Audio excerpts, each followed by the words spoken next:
Take it away. Find your glory, write your story, fearless feet will carry you.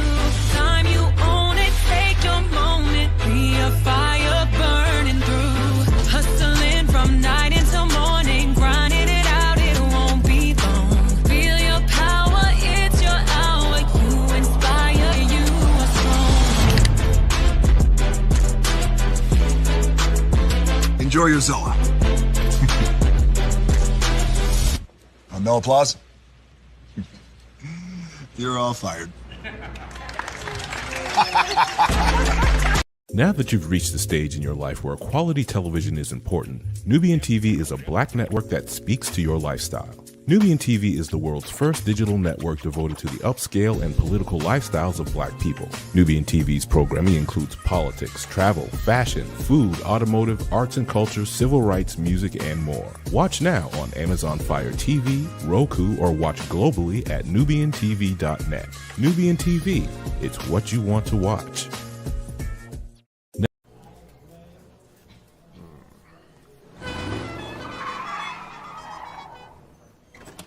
Come with me if you want to live a more delicious life. Oh, maybe we should get in the van. In this world, we don't get to control much. The past, male pattern baldness. What geese? Got one right now. The urge to puff that bubble wrap. But there is one thing we do get to choose every single day: what we eat. Welcome to the Sonic Department of Research and Deliciousment. We have everything you want, didn't know you wanted, and some things you didn't know were possible. Because we believe if you're not having fun, you're not living free. So come on, let's live a little. Hey, good morning, America.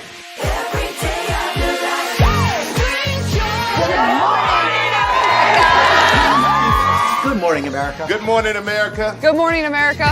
Money! Are you ready? They are ready. Covering the biggest events in the country right now. There's a lot going on here this morning. It's always a good time. That's what the show's about. That's good. Really good. Very good. Coming in hot, Jimmy, coming in hot. It's far from elementary. Oh, good morning, America. I'm not going to try to strut like Michael or anything. I have known George a long, long time. Have you ever gotten him to dance? Look at that face. You don't just see it, you feel it. I'm in. I'm in. I'm in. I'm in too. I'll be here. I am here and so happy. I'm in. I'm in too. I'm in. That tells you something when Snoop Dogg's in. Michael, George, Lara, Ginger.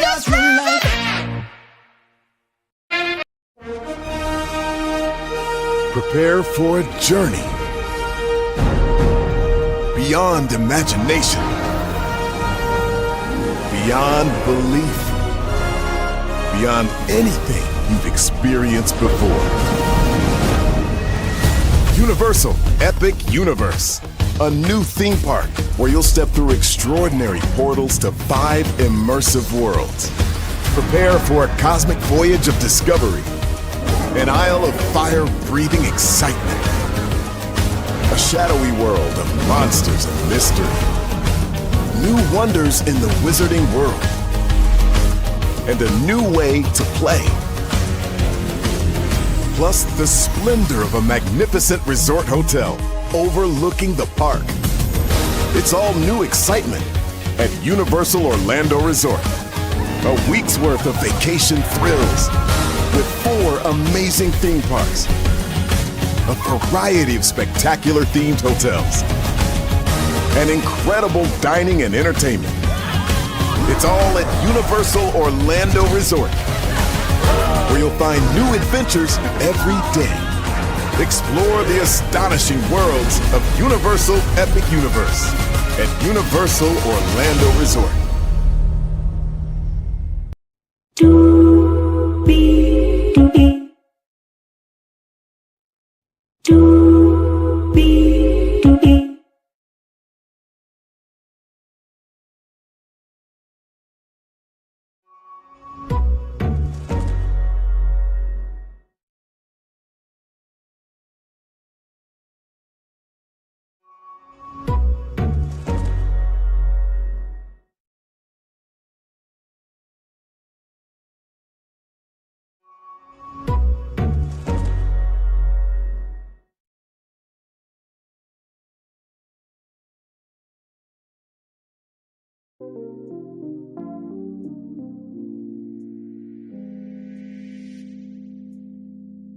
Well, hello to you,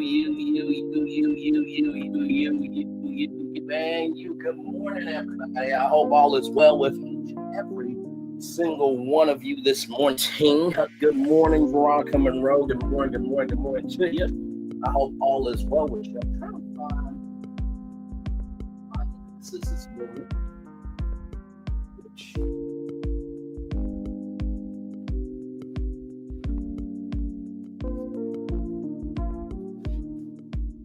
Which is odd because I know I have on my face this morning because I was in the middle before getting to all of you good people. I was in the middle of recording y'all Beyond the Gates after show, and let me tell y'all something. Y'all get ready for an explosive after show. Okay. Yes.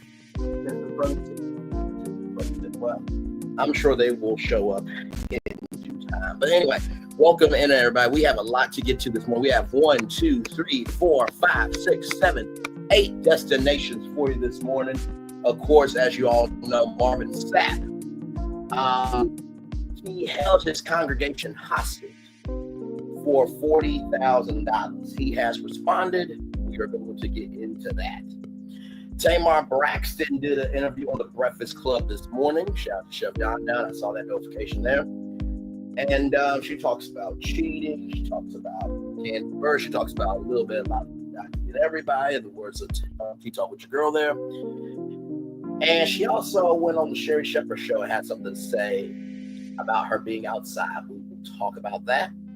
Tyler Perry, as you all know, because you heard it here on this show about the Tyler Perry Dreamers internship program. Well, now he has another opportunity. And like I said before, it's only a matter of time before content get an opportunity to work with Tyler Perry. Mark my words on that. Then we're going to talk about doulas, specifically male doulas. I saw this story on LinkedIn this morning and definitely wanted to bring it to y'all live. Paul Kim is the man who threw those cocktails into Tesla vehicles. Y'all saw the thumbnail of what I said, and in my description box, you saw what I said. That's why I exactly believe. We'll talk about that. Elphaba, from the Broadway musical Wicked, she has a new book. It's a prequel about her childhood, how she grew up. I can't wait to get into that. Also, too, in addition to that, Pop the Balloon. You know the show on YouTube. Well, it is coming to Netflix. I will give y'all some tea a little bit later on with that. And there was just a clip that came out from Comedy Hype. The fans are not happy about something. We'll talk about that. And then finally, Nelly. I was going to rest on this story, but then I'm like, no, we got to talk about it. So give me one moment, y'all. I really am trying to find my damn glasses. Like, this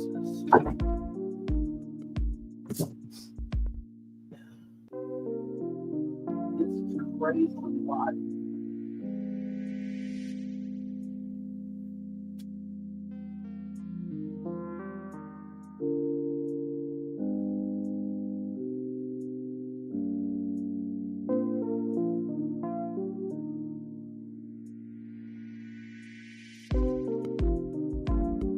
Well, no, I'm trying to find them. Like that, them on my face. Oh, there they are. Good Lord Jesus. I'm like, wait a minute, I'm not Velma. I'm not Velma, but I do need them. Y'all know Velma from Scooby-Doo. I can't find my glasses. By the way, shout out to all the BBW Velma cosplayers. Y'all looking scrumdiddlyumptious. Yes, indeed you do. So with that being said, higher is waiting. Lower is available, but either way, we are live on tour. Let me take down this iconic intro here. Sorry about that, y'all. There I am. You see the virtual tour background? Yes, you do. You hear that virtual tour music? Yes, you do. And one thing and two things for sure, that over here on this channel right here that you guys are watching, a lot happened earlier. Well, It's a new morning for America's family. Sun's coming up, so make it all that it can be. You know a lot happens early. I'm Harry Smith. I'm Julie Chen. I'm Maggie Rodriguez. Morning everywhere. Come on, get up. I'm Russ Mitchell. And I'm Dave Price. And it's a little early for this. Now this day. It's a new morning for America's family. Sun's coming up, so make it all that it can be. You know a lot happens early. Every day's good when you're starting it off right. But whenever you're in the daylight, and a lot happens early. Can you feel it? And I say, Good morning, everybody. Are you girls ready for the Jonas Brothers? We have an early show exclusive. Yes. A lot happens early. Early. A lot. A lot. A lot happens Early. The Early Show, weekday mornings on CBS. It's a new morning. Yes, it is Julie Chen Moonves. It is a new morning, my friend. To Russ Mitchell, Dave Price here, Smith and Maggie Rodriguez. You are absolutely right on this channel. A lot happens early. Good morning, everybody. Hopefully all is well for each and every single one of you. Let's get to the getting and doing what we do. We have 8 destinations for you this morning. 8 destinations for you this morning. All live. Let's get to it. Make it do what it do. We're going to kick it off with Marvin Sapp. Right here. All right, here we go, y'all. From the Roots, Marvin Sapp breaks his silence about why he kept church members hostage until $40,000 was raised. Now, I saw this story literally happened last night. I talked with my fellow collaborators on Clubhouse, which you can catch me weeknights at 10, 9 Central on Clubhouse, except sometimes for our children on chill rooms. Those happen at 11 p.m. And they've been happening a little bit more at 11 p.m. because I'm watching me out the gates to get y'all reviews up. So always making time for y'all for sure.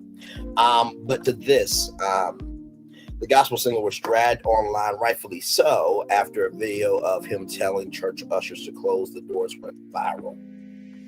Marvin Sapp is back. You'll probably be disappointed to know it's not because of his gospel music. This time, the singer is doubling down on recent actions after many online were giving him a massive side eye. Now, I did not really see the clip. I haven't heard it, so I'm going to bring it up for all of us to hear. Okay, so because one of the people that I talked to in the Onyx collab, what they said was it was quite frankly disgusting, and the tonality of it wasn't good, and it could have been a better way to do it. So we are going to hear it live for the first time. Well, hang on a second. I know you will know.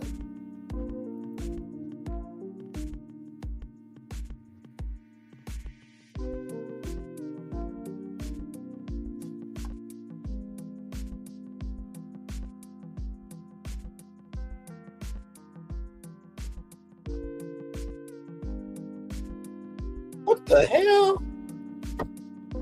Okay, well, it looks like the Jasmine brand. It looks like the Jasmine brand, the original account is down once again, which is crazy. Let me see. Hopefully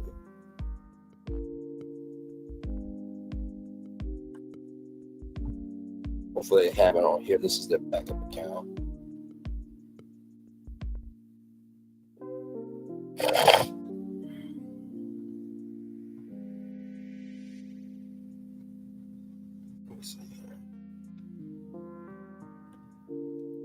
Marvin Sapp 40K.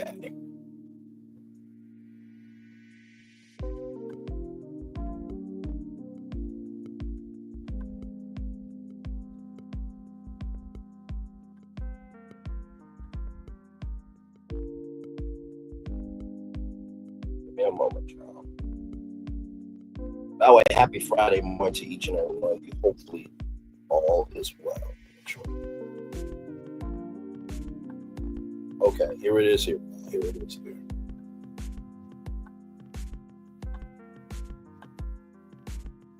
All right, here we go.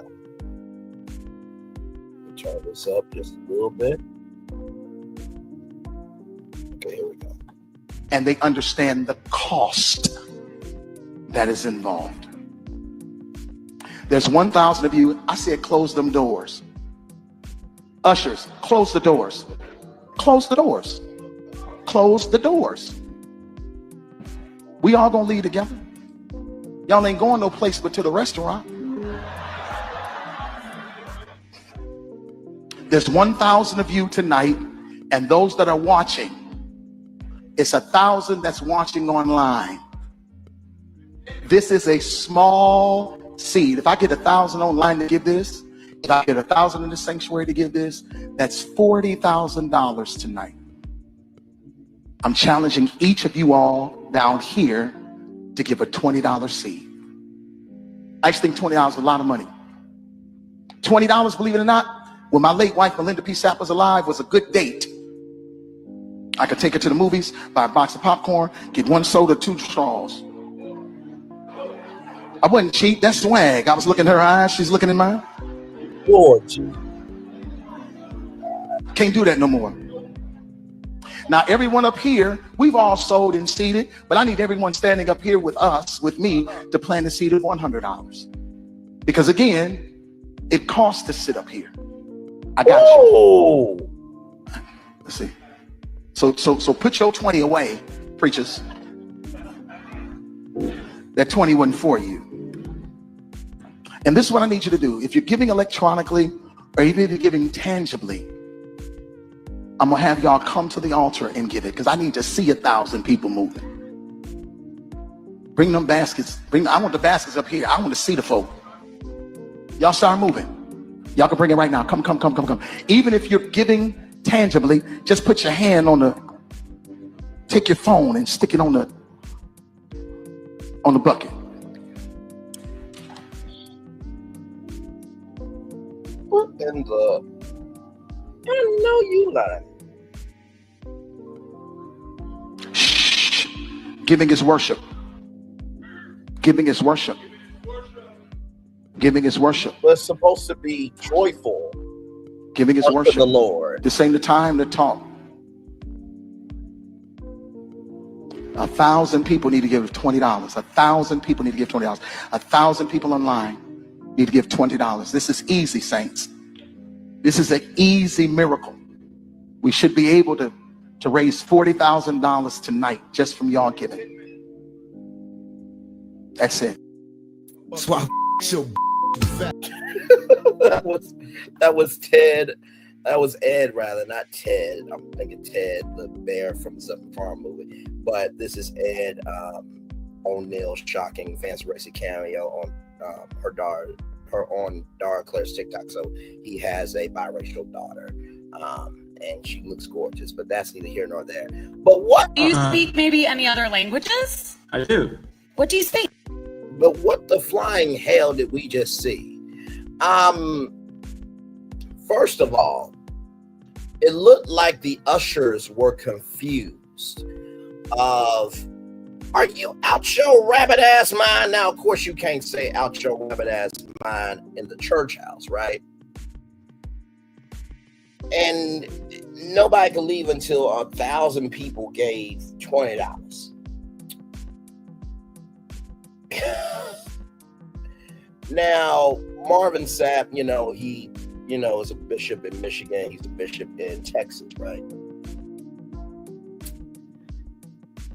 Bishops and preachers and ministers, when they are about the purpose of showcasing the love of God, they do that through everything they do. And that includes, tithing. I grew up in a full gospel Baptist church before I went to a non-denominational church. And from both of those churches I went to, even the churches that I visited, let me not forget Mount Trump in Zion, Pastor Braggs, rest in peace to that good man there. With those 3 places that I've went to in my Christian walk, I have never seen them say lock the doors to the congregation. And then to say to your pastors and some of your staff members, No. Y'all get out 100. It pays to be up here. What the fuck is wrong with you? I mean, listen, I know you did. Never would have made it. I did praise him in advance for a project in middle school. But bruh, this was foul shit. And you say it's an easy miracle. You don't know what $20 means to somebody. It's easy for you to get now, but may not be easy for them to have it.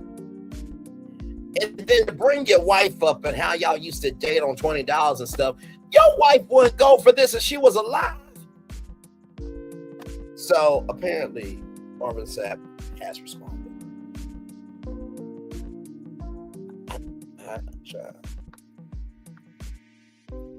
All the mess began when Sapp came under fire, over a clip of him talking to a crowd about 2,000 churchgoers went viral. And the clip is said, he said 1,000, but it seemed like it was 2,000 churchgoers went viral. As the Root previously reported, Sapp reportedly asked folks in the crowd and watching through live stream to sow a seed of $20, but what caught people off guard is when he told the ushers to close the doors to the congregation while they collect the money. Folks online have field day over it, with many calling the gospel singer ungodly, even joking that they never would have paid it. I never would have paid it. Never would have paid it for you. I would have rather lost it all, because now I see you're a charlatan for the Lord. I'm stronger, I'm wiser, I'm better, much better. When I look back over this dumbass decision, I made it up in my mind that I'm never coming back to your church, and I never would have paid it. But all the jokes and backlash did sit right with the musical icon. So now he's speaking out to defend his actions in a statement on Facebook. Here's the thing. Far be it for me to give an opinion, but this is in the group chat. If the disrespect was done live, you should handle it live. So it should have been the same. He should have went live and said, hey, listen, this, that, and the third. To those unfamiliar with the church context or who may not have regularly attended worship gatherings, this has been misinterpreted as holding people hostage as well as offensive. That was never my intent, Sapp said. He went on to explain donating money at a church said it's often a vulnerable time for folks and almost risky. I'm going to pull up the statements, that way you guys see everything here.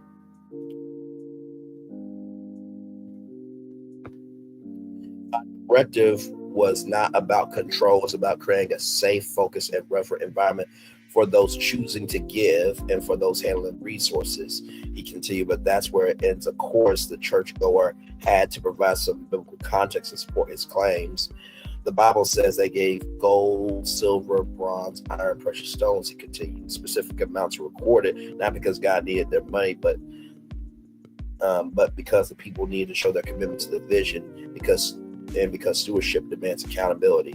Sapp concluded by saying, honor, clarity, and truth are what I owe the people, and I'll always provide just that. But while people in the comments praised the singer for being honest, sharing his perspective, other folks weren't as forgiving. So here it is here. This was March 26 at 3:34. Response: let's add context to the clip on social media. Recently, a clip has gone viral of me challenging 2,000 individuals virtually and in person to plant a seed of $20 during an international gathering held at a convention center with over 4,000 people in attendance that evening, plus virtual viewers. In that same moment, I also challenged leadership to lead by example by sowing $100 that evening. I gave I personally gave much more, rather. Some have taken issue with a particular moment where I instructed the ushers rather firmly to close the doors during the offering. To those unfamiliar with the church context or who may not regularly attend worship gatherings, this has been misinterpreted as holding people hostage as well as offensive. That was never my intent. The truth is, when finances are being received at any worship gathering, it is one of the most vulnerable and exposed times for both the finance and security teams. Movement during this sacred exchange can be distracting at times, and risky. My directive was not about control, was about creating a safe, focused, and reverent environment for those choosing to give and for those handling the resources. Unfortunately, in this social media age, snippets are easily shared without context, and assumptions are quickly made without understanding the full picture. Conferences have budgets, churches have budgets, and people have budgets. As the assigned ministerial gift for this international gathering, one of my responsibilities was to help raise the conference budget. That's not manipulation, it's stewardship. Now allow me to give you some context, not opinion, not tradition, but scripture. In 1 Chronicles 29, we find a powerful moment where David was preparing for the building of the temple, challenges the people to give. He starts by giving his own treasure over and above what he had already set aside. Then he calls the leaders to do the same. What happened next? The people gave willingly and generously. Okay. In fact, they gave so much that a record was kept of each gift, and ultimately David had to tell the people stop giving because the need had been exceeded. The Bible says that they gave gold, silver, bronze, iron, precious stones. Specific amounts were recorded, not because God needed their money, but because people needed to show their commitment to the vision, and because stewardship demands accountability. So when someone challenges people to give a specific amount, it's not unbiblical, it's not manipulation, it's in order, is consistent with scripture. But here's the tension: people's traditions often conflict with biblical truth. That's why Jesus himself said, the traditions of men make the word of God of no effect. Mark 7:13. So yes, you saw a moment, but I invite you to understand the movement behind it. I felt it was necessary to provide context to this clip. I hope you'll share this explanation with the same passion and speed that the original clip was shared. Honor, clarity, and truth are what I owe people, and I will always provide just that.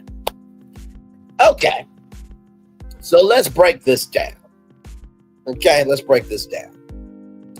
So it was during an international gathering at a convention center, right?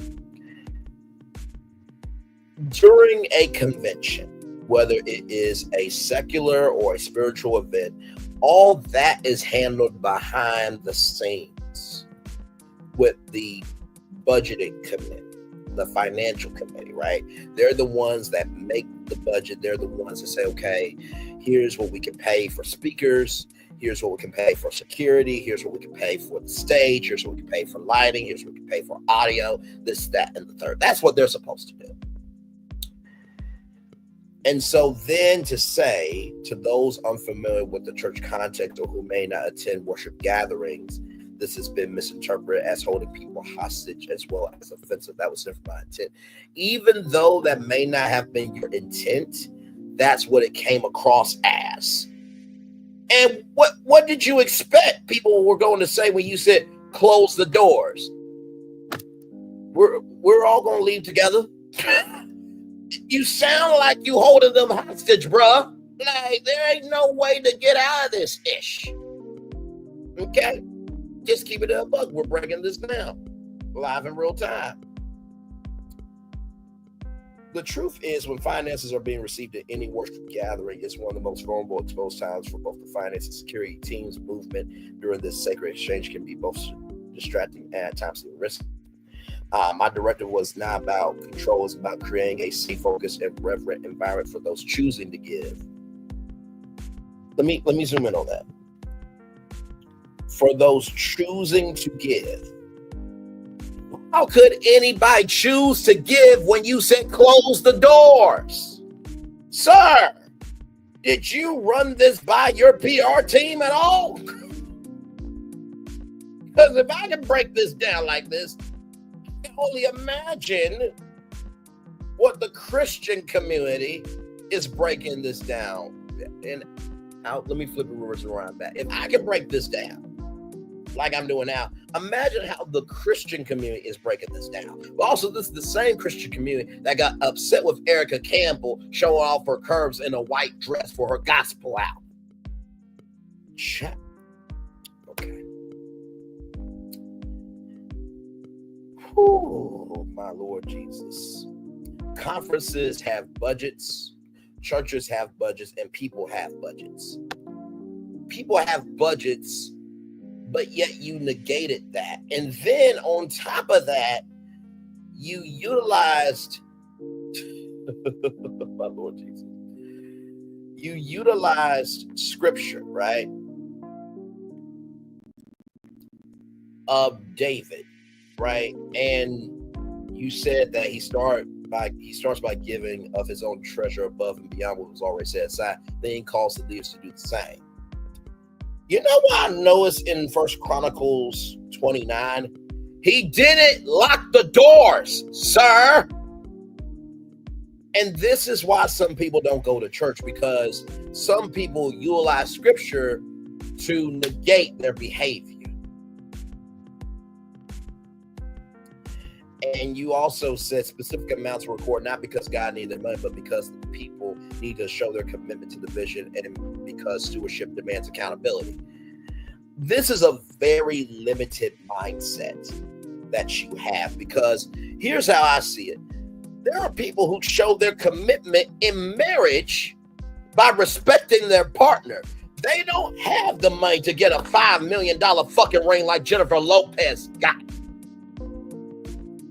Now, before anybody says, Braylon, you jealous of Jennifer Lopez, I'd rather have $5 million than a $5 million ring that can be lost in the street somewhere. So please forgive me for having some damn sense on a Friday morning and then act like that was dumb as fuck for you to spend $5 million on a damn ring. I know it's the status and the stature and the nature of it all, you being a celebrity, but come on, $5 million? That was check for a TV show or again a film or even a salary at a company. But that's neither here nor there. The commitment to the vision for a family would be making sure that you prioritize of what needs to be handled. You prioritizing your health doesn't mean you have to go bankrupt to be healthy, but maybe you drink Olipop and Poppy instead of Pepsi and Coke.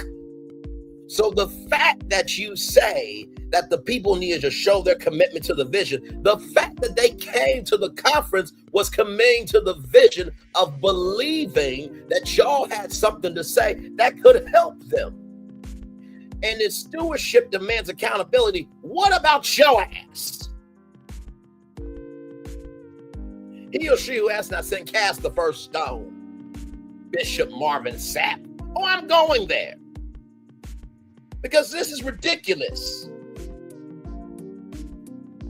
I swear to God, I don't know what's going on in our culture, but every time I think of when Issa Rae said, I'm rooting for everybody black, I'll always say she was dumb-ass minded when she said that. Issa Rae is not a dumb-ass person. Very smart, very brilliant, very smooth in her delivery and how she moves and how she rises. But all skin folk ain't kinfolk. And if we don't hold people accountable, we won't have quality. And then you say, when someone challenges to give a specific amount, it's not unbiblical, it's not manipulation, it's in order, it's consistent with scripture. There's a way to do everything. Even in the Old Testament and the New Testament, there was order. The reason why it was called the Old Testament was because there were some things in the Old Testament that didn't work for the New Testament. That's why the first book was called Genesis, in the beginning. And then the last book was Revelations. A beginning, an ending, and in between was the dash.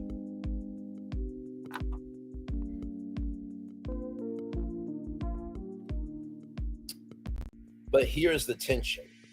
people's traditions often conflict with biblical truth. That's why Jesus himself said the traditions of man make the word of God of no effect.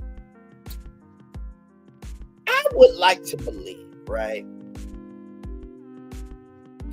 that people's traditions, you're right, they do conflict with biblical truth.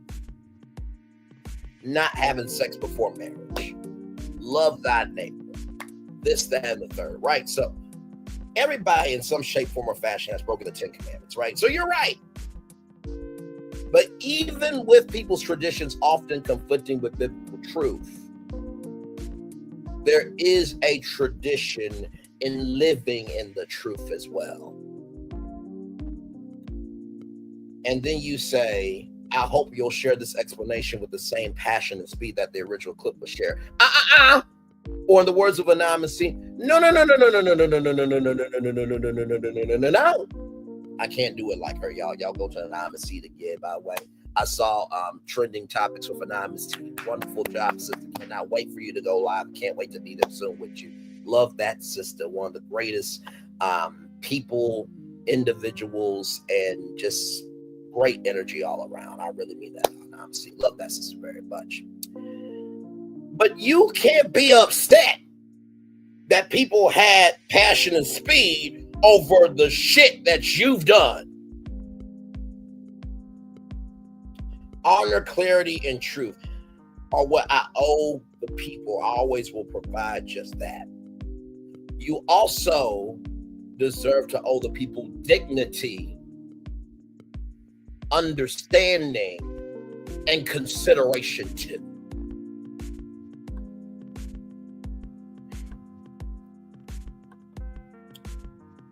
So I'll read it from the article here, from the group to complete this article. My directive was not about controlling it. It was about creating a safe, focused, and reverent environment for those choosing to give and for those handling the resources. He continued by saying, but that's where it ends. Of course, the churchgoer had to provide some context to support his claims. The Bible says they gave gold, silver, bronze, iron, and precious stones. He continued, specific amounts were recorded, not because God needed their money, but because people needed to show their commitment to the vision and because stewardship demands accountability. I know I already read that, but just trying to finish out the article. Sapp concluded, honor, truth, and clarity what I owe the people, and I will always provide just that. But while many people in the comments praise the singer for being honest and sharing his perspective, other folks were as forgiving. Like I said, I read both of these already, but just trying to finish the article once again. In response to Sapp's statement, Jackie Johnson Tolbert wrote, if closing the doors is standard protocol during offerings, why did you instruct the ushers several times to do so? Wouldn't this be something that they would know if it's done regularly? Ty Torrance shared a similar statement responding to Sapp. A hustler will always hustle. This is why people are deterred from the church. The church used to be the pillar of the family and community. Now it's big business when it's supposed to be a refuge and safe space. On the other side, people like Lori Wins gave Sapp his props. She certainly did not have to address it, but personally, I appreciate your perspective and added context regarding the clip she wrote in the replies. Safety is absolutely paramount in our churches. Perhaps your intentions were not clearly expressed or were misconstrued. Thank you for being honorable about addressing the matter. How was it misconstrued? He said lock the door. Did you not? Lori, you were not winning with this comment, sweetie. You were not. Stop it. And that's the end of the article. I said what I had to say about Marvin Sapp. Y'all got it. Y'all got it. Have a great day, Braylon. I will listen to the replay. I have a Zoom meeting. All right, my friend. Much love to you. Thank you for stopping by. Much love to you. All right, y'all. More Braylon's virtual tour live coming up right from this space right here, right now. So Tamar Braxton, she has a new show with Mama E. I think that will be airing on TV One. So Tamar Braxton and Mama E, Mama Evelyn are doing their media tour. And she was on the Breakfast Club this morning. Like I said, shout out to Chef Donna. I saw the notification. And so she talked about candy birds, cheating, anything and everything that could be talked about. They did talk about. In addition to that, she was on the Sherry Shepherd show. And so this comes to us from People Magazine, people.com. Tamar Braxton is ready to go outside after a year of celibacy and says she won't date until son Logan 11 turns 18. Are you really going to wait until he turns 18? We'll talk about it. I didn't want to keep introducing Logan to the people that were in my life. Braxton said, new interview on Sherry. Tamar Braxton is ready for romance. In an appearance on the March 26th episode of Sherry, the 48-year-old Love and War Center opened up about getting back into the dating scene after a year of celibacy and previously claimed she wouldn't date until son Logan 11 turns 18. Braxton, who shares her son with ex-husband Vincent Herbert, previously spoke about waiting until Logan becomes a legal adult to resume dating on a February episode of the Love, Life, and Beyond with Tamar and Taz podcast. There's no way I'm going to bring another man into his life to be unsuccessful. There's no way, she said at the time. And Logan has grown up so much. I remember Logan on Tamar and Vince and how small he was. And I mean, my Lord, he's 11 years old now. Oh, Lord Jesus. Asked about the claim by host Sherry Shepherd, Braxton admitted her previous comments were a little exaggerated. But here's the thing. I didn't want to keep introducing Logan to the people that were in my life. I just want to mentally protect him as much as I can. I don't want to give him any abandonment issues or anything like that, said the Grammy nominee who had been into David Arfeso and ex-fiance J.R. Jeremy Robson since splitting from Herbert in 2017. So for me as a single mother, it's given very much. I just need to wait till the Lord brings me the Lord wants me to be with, added Braxton.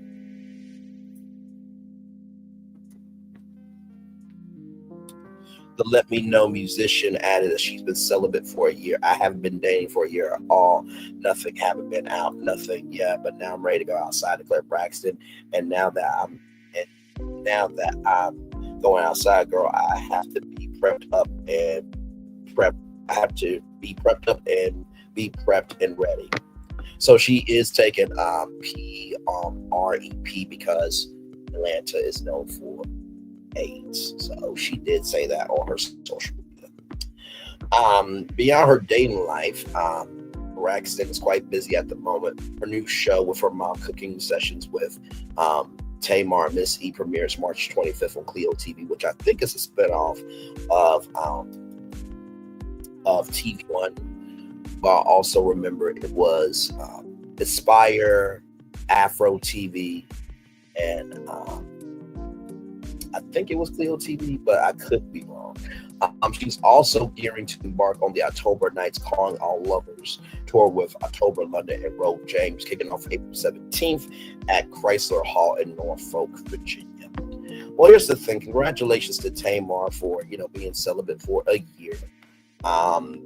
That's not easy. This is the thing too. I feel like just because you're celibate doesn't mean that you don't want companionship. And I believe at this point in life, if you can find somebody to love you for you, imperfections and perfections, go be happy. Whether you're gay, whether you're straight, whether you're bi, whatever the hell, society doesn't follow their own rules, so why should you? So congratulations to Tamar Braxton. And by the way, we talked about this. She had a body transformation. We talked about this media takeout here. But let me tell you something. When I saw this look, I'm like, now Tamar's always looked good. But I'm not gonna lie, I'd rather like this Tamar because I like something to hold on to at night. Okay? Just keeping it a buck, but that's neither here nor there. Rolling on. Now, for those of you who don't know, we covered Tyler Perry having an internship program called the Tyler Perry Dreamers Internship Program. So let me type that in, Tyler Perry.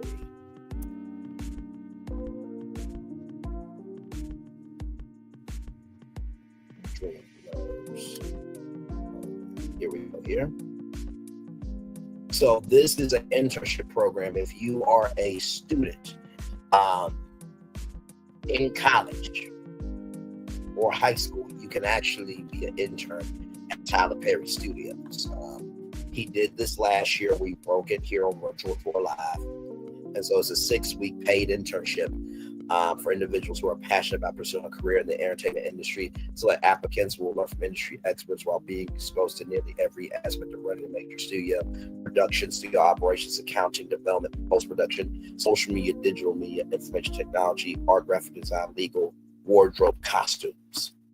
And so right here, are you passionate about pursuing a career in the film industry? Are you a college student or currently enrolled in a TV/film training program? Are you at least 18 years old at time of submission? Are you in the metro Atlanta area? Are you available to work at least 40 hours a week? And so, program details. And the application is out now, so I just want y'all to know that.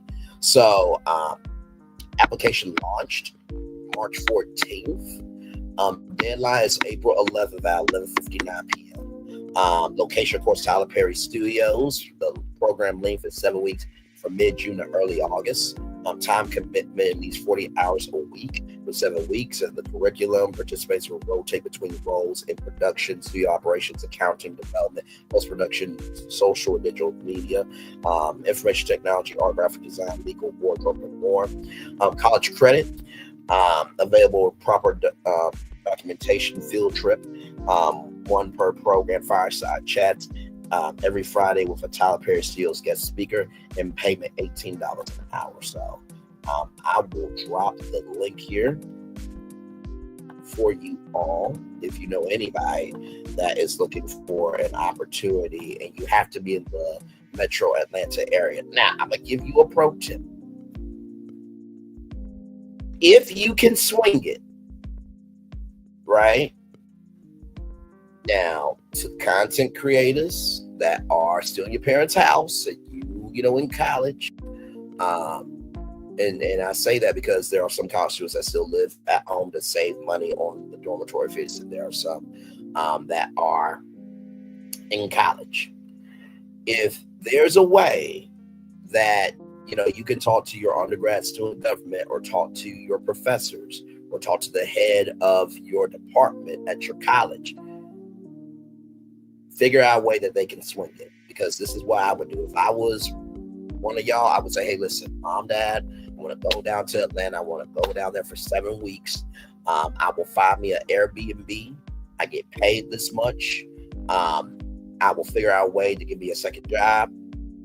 If you can, swing it, because this is the second year that they have done this opportunity, and I do believe that this is a way for not only people to get in the door at Tyler Perry Studios, but it's a way for people to be hired on in the industry as well. And I bring this program up because Tyler Perry has come out with this from Deadline.com. Tyler Perry launches the Dream Collective short film program for aspiring filmmakers.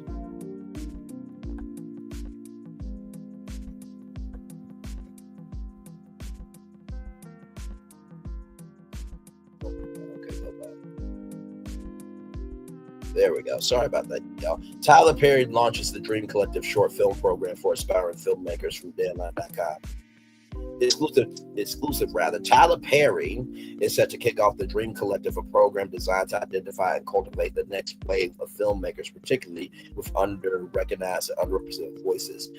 The program will revolve around the process of making a short film, giving filmmakers unprecedented access to industry experts, hands-on training, and tailored support, empowering them to tell their stories and build toward career sustainability, according to Perry. Don Hudson, the former CEO of the Academy of Motion Pictures, Arts and Sciences, and Nikisa Cooper will serve as advisors to the program. Applications will open on April 17th. Okay, so they will open on April 17th. They will open on April 17th. So you guys are getting first dibs in this opportunity. For a long time, it's been on my heart to create a program where I can take what I've learned from this business and share with others. That's why today I am honored and excited to introduce the Tyler Perry Studios Dream Collective.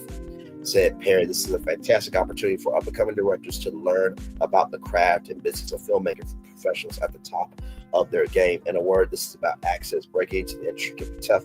Believe me, when I started making movies 20 years ago, even though my stage plays were selling out, nobody in Hollywood knew my name or gave me a shot. The Tyler Perry Studios Dream Collective is my dream of opening the door for the next generation of artists. After I left the Academy of Motion Pictures, Arts, and Sciences, Tyler and I had a conversation about how the film industry is getting more and more difficult to enter and navigate, said Hudson. Film schools are expensive. If you're not directly connected in some way, it's easy to feel shut out. This is why we've joined forces to create the Tyler Perry Studios Dream Collective. It is of vital importance to have a diversity of voices in cinema and television. This makes the world a more compassionate and fun place to live in. You can't create without community, and you damn sure can't make films. Added Cooper, there's so much more opportunity in television and film than there ever was. Still, there's a ton of work to be done. That's why the Tyler Perry Studios Dream Collective is so incredibly important. This program is about knowledge building, skill building, habit building, and brand building. Our goal is to amplify a municipality of voices in the industry and give emerging filmmakers the tools to tell their stories and design sustainable careers. So below is a summary of the application process. Round 1, Tyler Perry Studios Dream Collective calls for submissions. Call for submissions will be taking place from Thursday, April 17th to Thursday, May 1st. 1,000 submissions of past work and company materials that best articulate the filmmaker's vision will be accepted via the submission process. 100 preliminary finals will be selected and notified in May of 2025. Round 2, 100 finalists will next participate in virtual sessions. The 4-week virtual sessions are designed to educate, inspire, and cultivate a lasting community. These sessions will include an opportunity to meet with a director and creative collaborators covering topics that include career origin, the art of collaboration, and case studies or trials and triumphs on and offsets. Round 3, the 100 finalists will be invited to submit their short film scripts and accompanying materials that best articulate the filmmaker's vision. After evaluation of the short film submissions, 10 winners will be selected and announced in July 2025. So it's going to be happening this year. So you ain't got to wait. Okay. Round 4, 10 winners will then begin an immersive 10-day hands-on training workshop, which includes short film prep at Tyler Perry Studios in July/August of 2025. Participants will have the opportunity to experiment with their script scenes, focus on collaboration with department heads, work with actors, and develop their directing skills in the context of the world-class Tyler Perry Studios. The 10 winners will be invited to pitch their short film vision, articulate their plans to bring their stories to life. After evaluation of the pitches, 5 grand prize winners will be selected and notified in August. Round 5. 5 grand prize winners will be announced in August. The grand prize winners will each be awarded $30,000 to make their short film this fall in the greater Atlanta area. This will include access to local below-the-line crew, studio production resources, and mentorship from Tyler Perry Studios and industry professionals. More information can be found at the website here. Watch a video of Perry discussing the program below. So let me pause this here. We can hear from Tyler himself, and then of course I will show you guys the website here. Here we go. Hi, everybody. Tyler Perry here.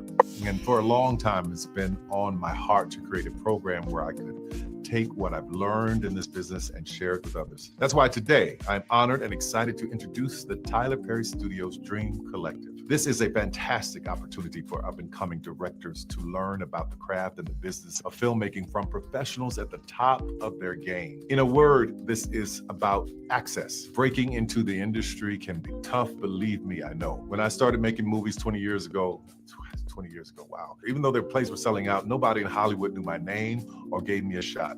So the Tyler Perry Studios Dream Collective is my dream of opening the door for the next generation of artists. And there it is. So I want you to know is something. Okay. I'm going to give context here. So, as you saw, right, you got the Tyler Perry Studios Dreamers internship program, right? And then you have the Tyler Perry Studios Dream Collective. I want you to see this because you have to be able to understand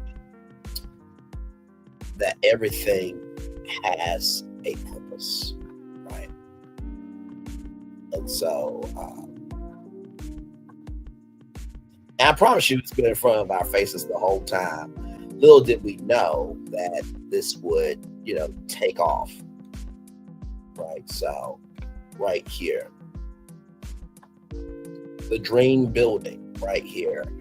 This post came out June 16th, 2018. I named this building the Dream Building at my studio because it is a realization of just that. If I can give you some advice, my friend, believe you can, pray you will, and work your ass off until you see it come to pass, and then work harder. On my way to France to speak to Cannes. On my way to speak at Cannes Lines about ownership and building your dreams. After I spend Father's Day with this amazing little one, of course. Happy Father's Day. So, the Dream Building, for those of you who don't know, is basically a building where he has so many different sets. So, like I said, he has the Dreamers Internship Program. He has the Dream Collective. Who's to say that Tyler Perry is not too far off from making the Tyler Perry Dreamers Content Creator Initiative? Who's to say that he's not doing that next, y'all? Because he's got interns, he's got filmmakers, people who are not in college.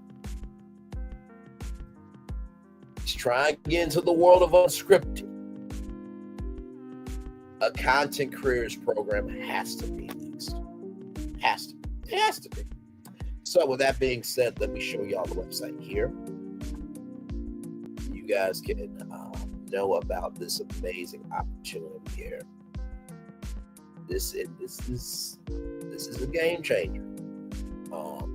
And for everybody saying, well, why don't Tyler Perry give opportunities this, that, and the third? Here he is doing it. Okay. Now, if you don't enter, now before I say that, you don't have to enter this opportunity if you're not in the media world.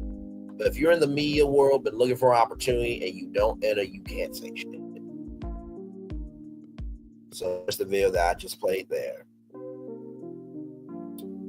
And so right here is the website. Enter April 17th. So I will drop the link right here.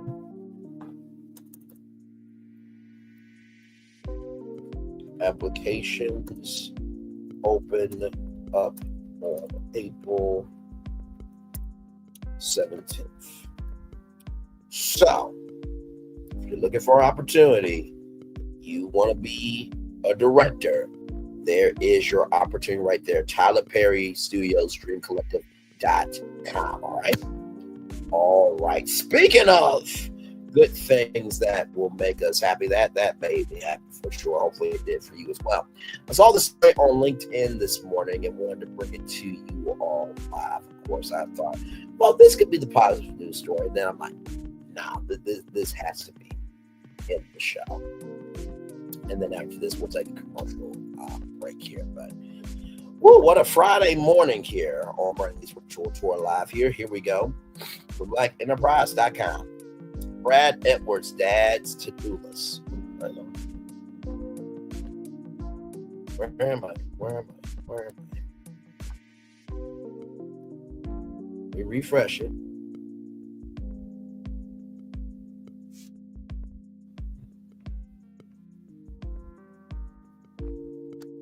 There we go. All right.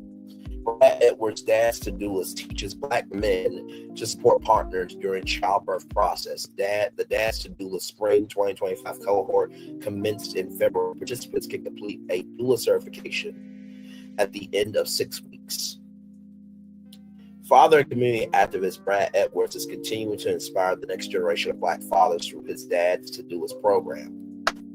Designed to teach Black men everything that goes into the childbirth process, Dads to Doulas free hands-on program provides expecting fathers with doula education and essential skills to support their families from pregnancy through infancy. Not only does the initiative strive to reduce the Black maternal and infant mortality rates that have historically been higher compared to white women and infants, the program has given Edwards an outlet to recover from his own experience. Edwards lost his twin boy, were delivered stillborn. I am so sorry to you and your wife, Brad Edwards. Prayers up to you and your wife for sure. And by the way, just because people lose their kids, those are still their kids. Just a love tip there. Learning his sons were birthed without signs of life left him and his partner heartbroken. But after expressing his grief to friends, his desire to educate men about pregnancy, childbirth, and postpartum grew and sparked the attention of the St. Louis-based Dear Fathers platform in 2020. By the time Edwards was preparing to welcome his baby girl, Carly,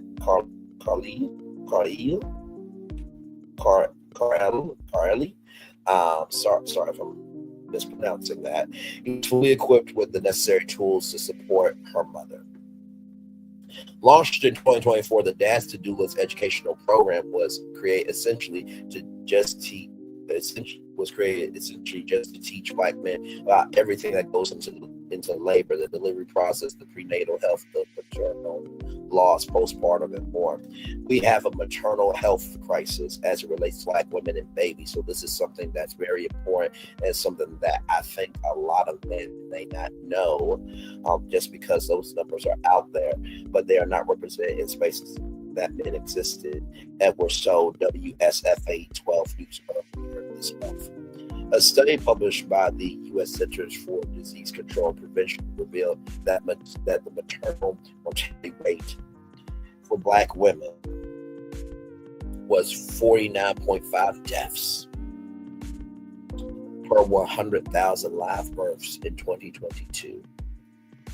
Rates for Black women were significantly higher than those of women who identified as white, Hispanic, or Asian, according to the Dear Fathers website. The mortality rate for Black infants in the St. Louis region is nearly twice of that of white infants.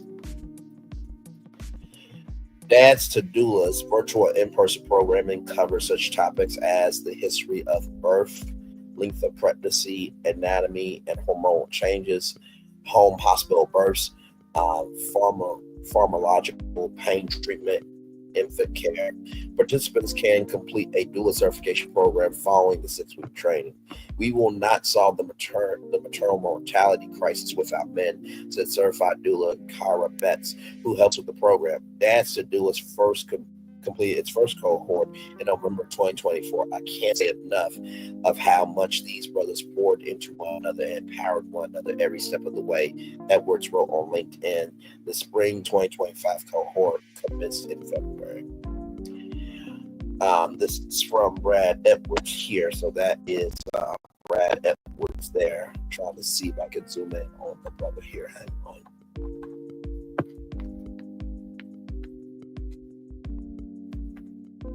Come on. So there he is there. So that is Brad Edwards there. So Brad, thank you, brother, for doing this. What a wonderful, wonderful way to give back to our culture. The last class of Dads to Doula was last night. 6 weeks of intense training, vulnerable conversations, and powerful bonds created. I can't say enough how these brothers poured into one another and empowered one another every step of the way. Kyra Betts and Stewart Midwife being led the class in a way that literally no one else could. The community is strengthened more because of the 30 brothers stepped up and took the challenge that was presented to the movie back with the spring 2025 cohort starting in February. Please fill out this form if you are interested in participating in the upcoming cohort. I think that this is closed for now, but if I can pull it up here,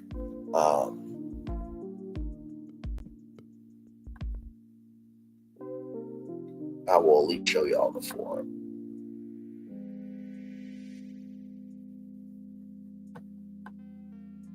Okay. So here it is here.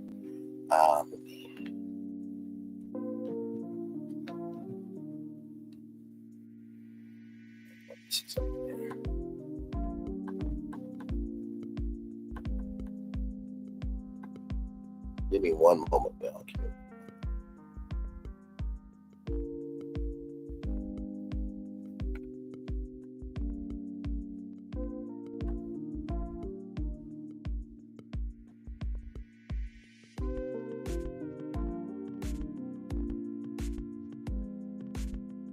Edit that.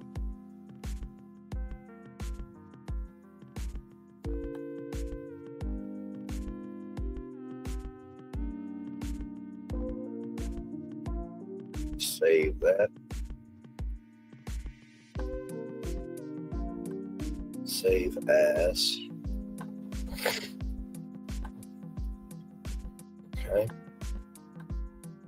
Give me one moment here, everybody.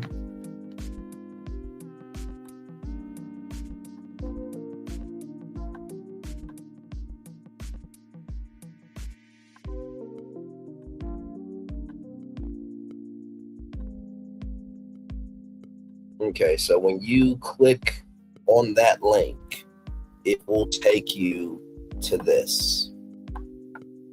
It will take you to this where it will say, Dads to Doulas by Dear Fathers aims to equip Black men and expecting fathers with the knowledge and skills to advocate for their families from pregnancy through infancy. By providing doula-level education, we strive to reduce maternal and infant mortality rates. Fill out the form below if interested in our program and stay tuned for updates on upcoming sessions.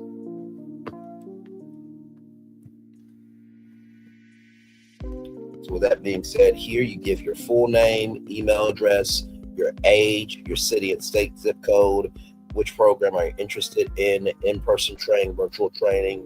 Tell us about your fatherhood journey. I'm already a father.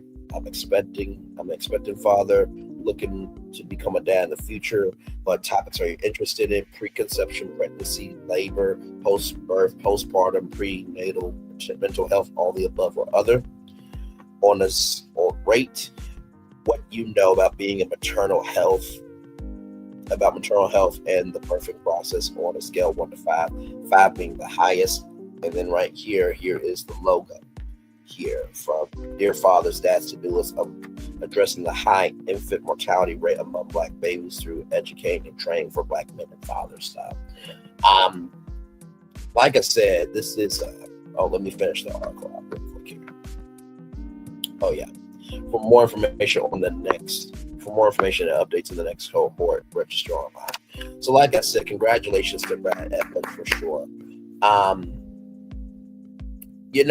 It doesn't take a lot to make a change. All it takes is one. And sometimes we worry about the magnitude of how something should look when we lose out on really making sure that the quality of what we're trying to give, how can I put it? Sometimes we look at the magnanimous energy of how something should look when we lose the main focus, which should be what is the quality of what we're creating. So, well done to Brad Edwards there for sure. Like I said here,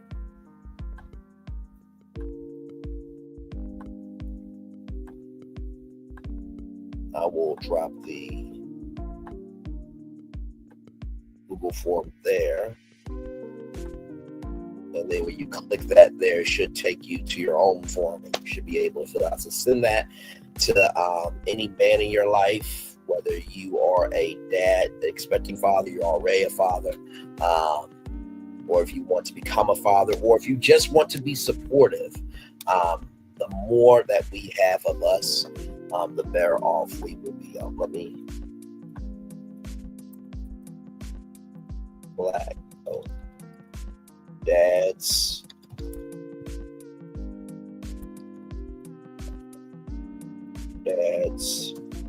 to Doulas. So there we go, dads to Doulas there. Like I said, I saw this on LinkedIn this morning, and I had to bring it to y'all live. I had to, because that was quite a powerful platform there. So yes, indeed, there. I'm always humbled by what we're able to see in our world. Sometimes it does get a little hard to believe that you can keep going in life, but when you see goodness like that, it makes it easier for you to keep going. So there it is. All right, y'all, we're going to take a little commercial break, and when we come back, we're going to take a commercial break. And when we come back, we're going to talk about Paul Kim. He is the man that vandalized the Tesla facility in Las Vegas. Then we're going to talk about Elphaba, everyone's favorite green witch, the wicked witch of the West who had wickedness thrusted upon her. We'll talk about that. Pop the Balloon. You know the show on YouTube, but it is coming to the mainstream culture now through one of the biggest platforms out there. We'll talk about that. And Nelly, we got to talk about, because you are losing your rabbit ass mind. And not to mention there's a positive news story, but trigger warning. You will need to be still, because it's going to be that heavy. We got a lot more virtual tour live. Like, comment, share, subscribe. We'll be back right after this. Roll it.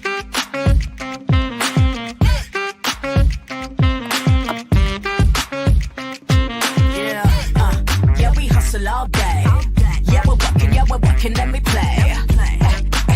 You know me, work real hard, now we're ready, let's play. Ay, hustle up, yeah. Ready, set, let's go, yeah. Hustle up, yeah. Ready, set, let's go. Turn it up, turn it up, turn it up, turn it up a little louder. Now get low, come on, yeah. Drop it to the floor. Turn it up, turn it up, turn it up, turn it up a little louder. Now get low, come on, yeah. Drop it to the floor. Turn it up, turn it up, turn it up, turn it up a little louder. Now get low, come on, yeah. Drop it to the floor. Drop it to the floor. Turn it up, turn it up, turn it up, turn it up a little louder. Now get low, come on, yeah. Drop it to the floor. Drop it to the floor. Turn it up, turn it up, turn it up, turn it up a little louder.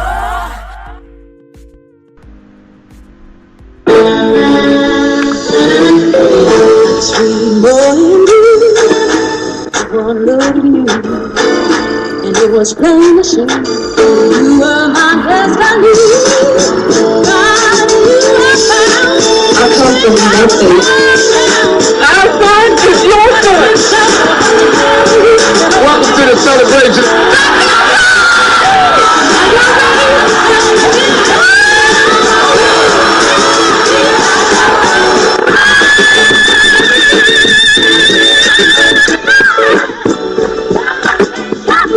We all we got.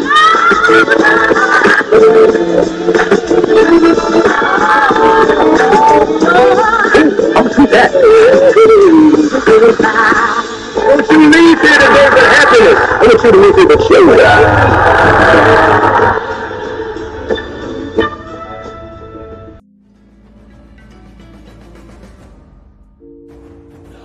When we start a project, we always start with story. that story is key. So we began with the story of the Waturi people. The myth of the Waturi people is that long ago, they set out on their outrigger canoes looking for a new home. There was a legend that said they could only find this new home with the help of this mini golden-finned fish called kanuku. And they searched across Pacifica and Polynesia, and they visited all these islands. They went to Bali and Tahiti and went as far as Rapa Nui, Easter Island. Along the way, they made friends, collected sort of the culture, and they sailed on and on and on, and they almost to the edge of the world. There, to their amazement, was Kanuku. And she turned to the people and said, "You are ready." Turned and swam away. They followed, and within a day, they caught sight of this smoking mountain on the horizon, which was Volcano Bay.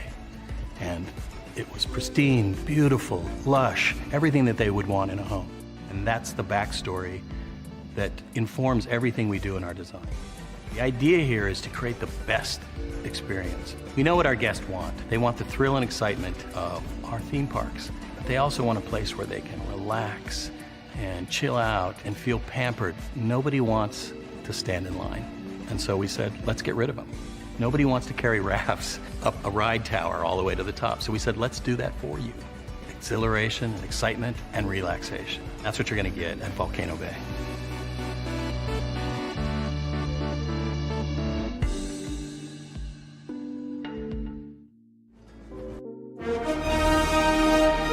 Prepare for a journey beyond imagination, beyond belief, beyond anything you've experienced before. Universal Epic Universe, a new theme park where you'll step through extraordinary portals to 5 immersive worlds. Prepare for a cosmic voyage of discovery, an isle of fire-breathing excitement, a shadowy world of monsters and mystery, new wonders in the wizarding world, and a new way to play. Plus the splendor of a magnificent resort hotel overlooking the park. It's all new excitement at Universal Orlando Resort. A week's worth of vacation thrills with 4 amazing theme parks, a variety of spectacular themed hotels, and incredible dining and entertainment. It's all at Universal Orlando Resort, where you'll find new adventures every day. Explore the astonishing worlds of Universal Epic Universe at Universal Orlando Resort.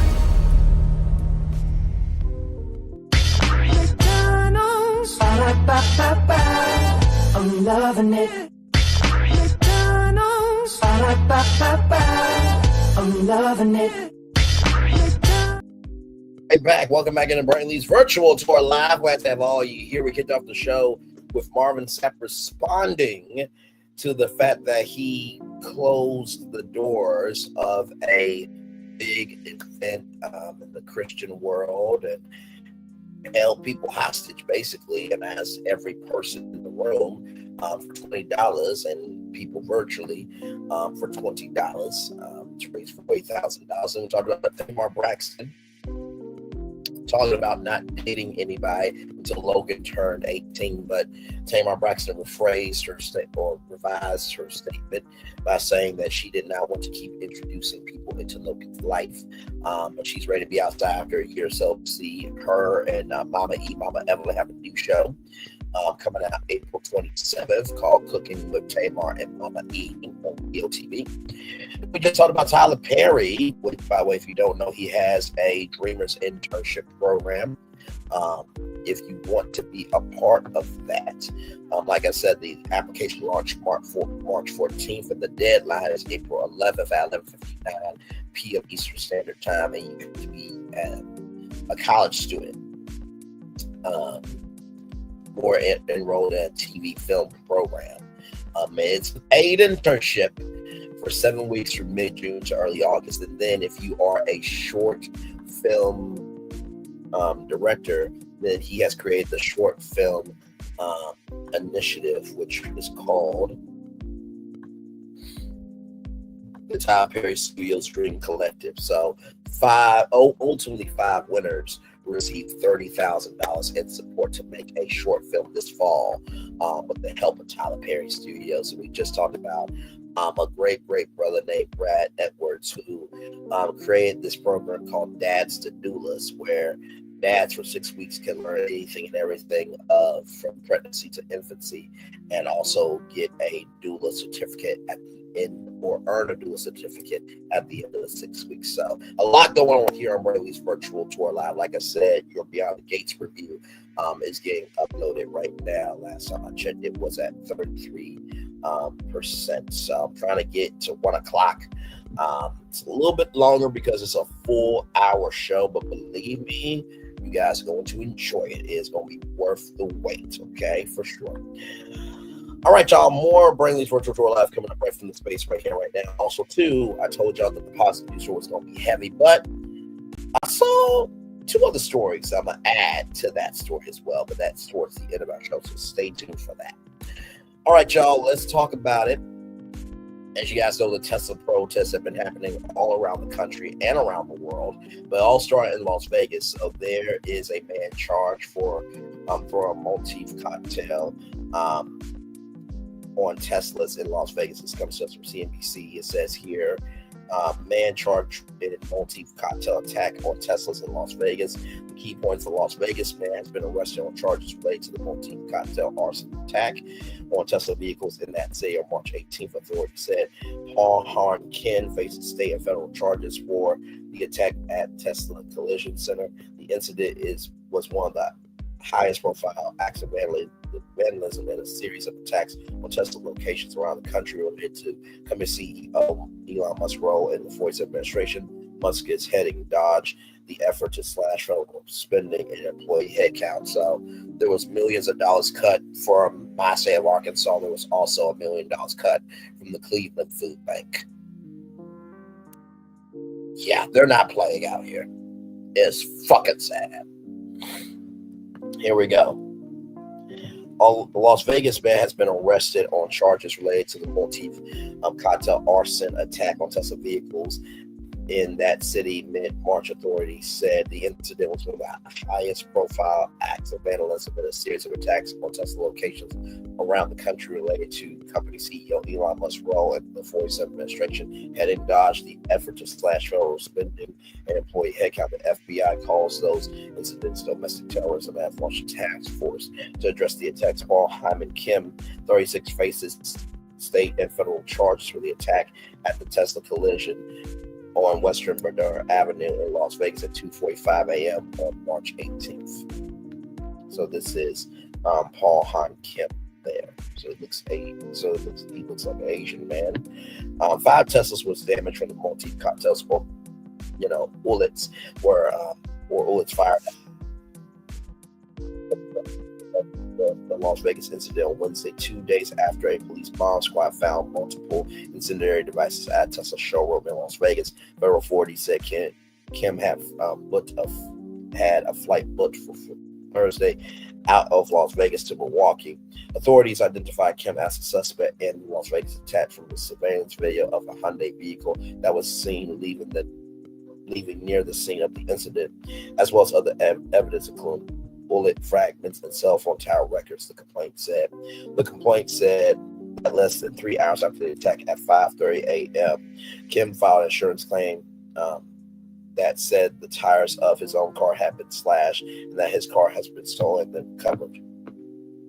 But a query of local police reports did not show that Kim had notified the police that his car had been stolen or recovered. The complaint said a search of Kim's residence found a black backpack with pink paint, a black hoodie, face mask, ammunition, holsters, PAL parts, an AR-style rifle, AK-style rifle, and a hand PAL, the complaint said. So here is, I'm just showing this for contextual purposes, YouTube, okay? Because y'all will allow people to get back on here under another account when they've been terminated off of YouTube, and you'll ban people for posting a link to a platform when that platform has a YouTube channel, and there is racism, bigotry, hatefulness, and everything in between, and people still have their platform. So I don't want to hear shit.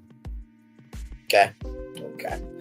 Also found was paper with what is believed to be a handwritten egress route from Tesla on battery. Federal prosecutors in Las Vegas have charged Kim with unlawful possession of an unregistered firearm and arson. There have been at least 80 reported cases of vandalism or arson of Tesla vehicles in the United States and Canada. Musk, in a tweet, responded to news of Kim's arrest, wrote, "Legacy media propaganda is what convinced this guy to do it. The same media that convinced assassins to target the president." That's a very heavy accusation, Elon. And this is coming from the guy that has disowned his transgender daughter. This is the same guy that said, "Fuck yourself" to advertisers. This is the same guy that also said DEI needs to die. This is the same guy that got rid of the race relations and safety team at Twitter. This is the same guy that fired people at Twitter with a GIF response. So miss me with your shit. People are burning up your Teslas and they're destroying your collision centers because they don't like what the fuck you are doing. There are people who got bumper stickers that said, "I bought this car before Elon went crazy." Even the people who own stock are selling it hand over fist because they see the destruction of Tesla. So this has nothing to do with legacy media. And all those people who targeted the presidents, they were all white. Okay? And this is coming from the same person that also asked, why did Kamala Harris and Joe Biden also get the smoke? So you can miss me with your shit. Okay? You can miss me with your shit. You can miss me with your shit, Elon.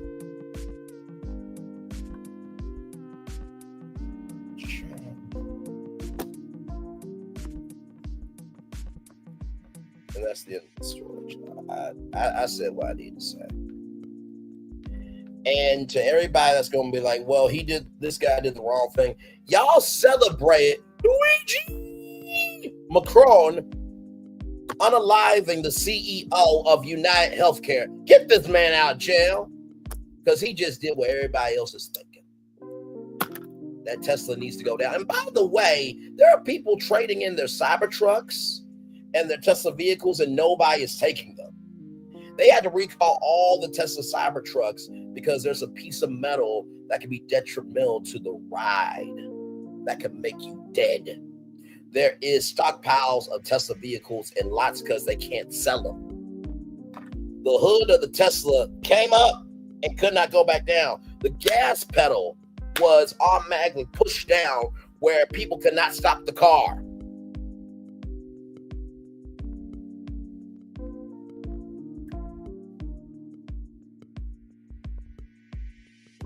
Miss me with your shit.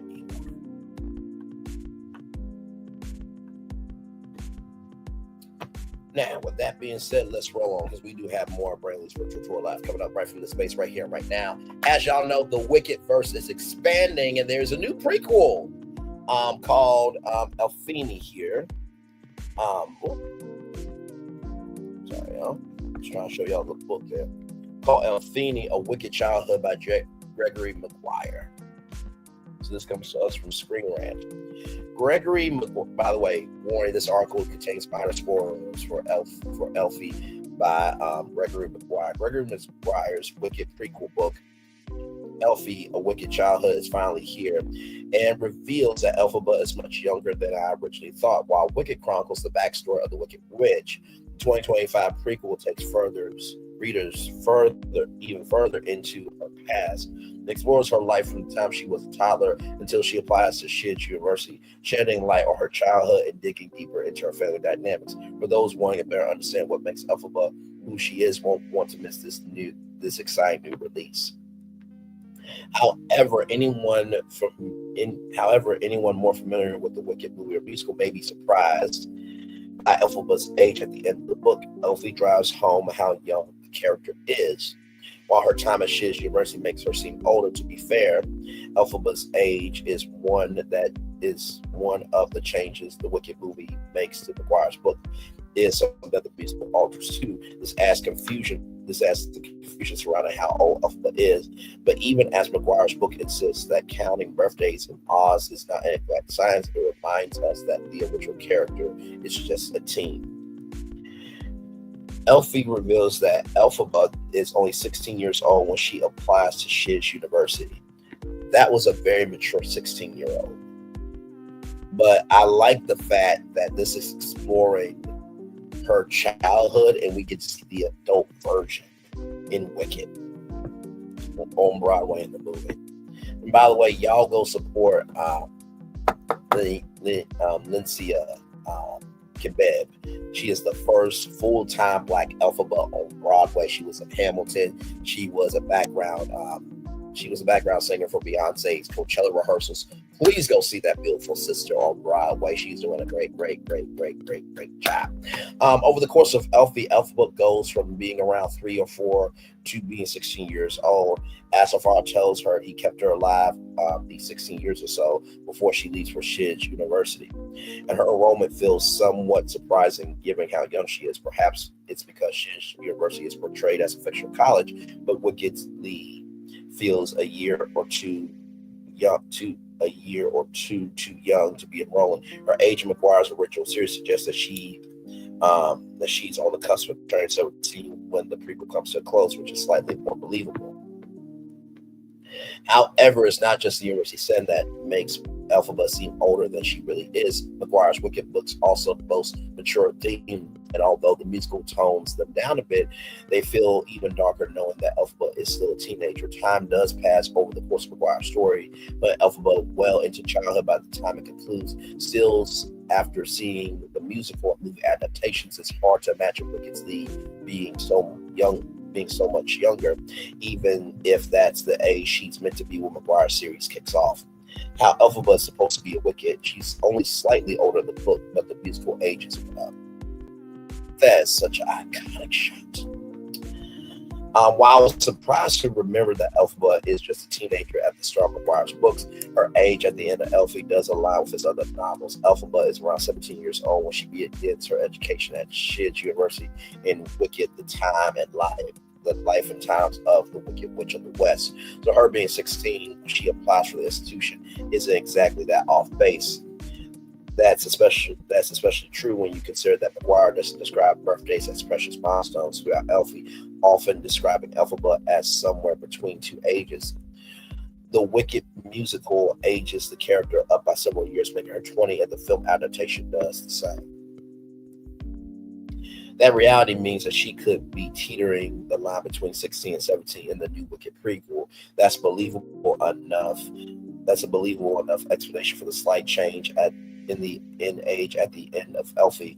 Through 16 years old is a change from the ages of her musical and movie counterparts. The Wicked musical ages the character up by several years, making her 20. The film adaptation follows suit. This feels more congruent with the stories the university said. However, the actors' ages ensure that she and Glinda felt like full-blown adults. How old are the stars who play Elphaba and Glinda in Wicked? The movies and musical cast adds to the impression that they are adults. Elphaba and Glinda are supposed to feel older than their book counterparts in the Wicked adaptations. The casting of stars in their late 20s and 30s and early 30s ensures they do. Idina Menzel was 32 when she debuted as Elphaba back in 2003, and Kristen Chenoweth was 35 when she played Glinda on Broadway. Oh wow! So they were still just starting. Oh my God! Wow. Likewise, Wicked's movie cast features 38-year-old Cynthia Erivo playing Elphaba, 37 when the film was released, and 31-year-old Ariana Grande as Glinda. So, still, as they are beginning their careers. Elphie, A Wicked Childhood is available wherever books are sold as of March 25th, 2025. So the book came out 3 days ago. So it's still a brand new book there. I hope it's a New York Times bestseller for sure. The actors being over a decade being over a decade older than their characters, adds to the impression that Elphaba and Glinda are adults and wicked, making Elphaba's age at the beginning of the books even more jarring. One would hardly guess from the adaptations alone that Elphaba is a teenager upon arriving at Shiz University. Fortunately, Elphie, a wicked childhood, clears up any confusion about her age in the source material. So there you go on that. I thought that was really, really cool. Wanted to highlight that because, as you guys know, Wicked for Good will be coming out in November. The DVD is already out. The physical DVD is already out with tons of bonus features. And, of course, the digital version came out on New Year's Eve. So there you go. There you go. How cool is that? Now, speaking of things that are happening in the world of media, from Deadline.com, viral YouTube dating series Pop the Balloon lands live Netflix order Yvonne Orji to host. Pop the Balloon is a viral dating series that has been set up on Saturday Night Live. The Archulette Amoli created series, which began on YouTube, will now get its own live Netflix version. The streamer has scored Pop the Balloon Live, a reimagined version of the series that will air every Thursday at 8/7 Central on April 10th. In the dating experiment, singles test their chemistry while trying to keep their balloon intact. As connections form and tensions rise, one thing's for certain: when your balloon pops, so does your shot at love. The Netflix version will be hosted by Insecure star Yvonne Orji. Anul and her husband Boleh Matu have nearly read 50 episodes of Pop the Balloon or Find Love from her YouTube channel, which has scored over 100 million views. Netflix move is the latest that the streamer has taken to take ideas that pop on social media or other digital sites and expand them for their platform. It follows a deal with rich influencers and pranksters. The Sidemen, the series Inside, launched its second season on Netflix earlier this year. Pop the Balloon on Netflix will also feature reality stars, including Johnny Bananas, The Challenge, Chase the More Too Hot to Handle, Farrah Abraham. Oh my God, not Farrah Child. Holy. Teen Mom and Zanny Sezi, The Ultimatum, is produced by Sony Pictures Television Sharps Entertainment, which is behind TLC's hit franchise 90 Day Fiance. Executive producers include Matt Sharp, Nate Adler, Monty Briggs, Ellen Mocha, Bon Matu, and Anoli. So the originators will also be executive producers on the show. We are thrilled to see Pop the Balloon take on a new life on Netflix. From day one, we kept the fun and we kept the love and fun at the heart show and watch it evolve and soar beyond our wildest dreams. It has truly been exciting. As producers, we are proud to support the next chapter and can't wait for both new and long-time fans to experience. Vaughn is engaging, witty, and authentic, and we look forward to serving her as the host for the reimagined version at Netflix at YouTube. So this woman right here has these ladies here, and a guy comes in and the guys give their take on who they are, and as they ask questions, if you're interested, you keep your balloon up, but if you're not, you pop your balloon, and vice versa for a lady and the guys. So let's see the comments. I did say I had some tea. Yeah. I'm not watching it. There's enough white dating shows. We couldn't just be a black show with regular black people. We've watched the show because how we never got camera time, Love is Blind, or any of the big great dating shows. That is facts. I hope the creators get paid fairly for her show. Regular people, not reality celebrities. She lost me a giant bananas. Netflix down bad. Now, of course, I know people right, and I knew that this was going to happen. And I'll just leave it there. Yes, indeed. I would definitely leave it there for sure. But not everyone is happy about this. So I saw this clip as a post notification on my phone, and it came out 6 minutes when I saw it, but now it's been out for 1 hour. So here it is. That's tough.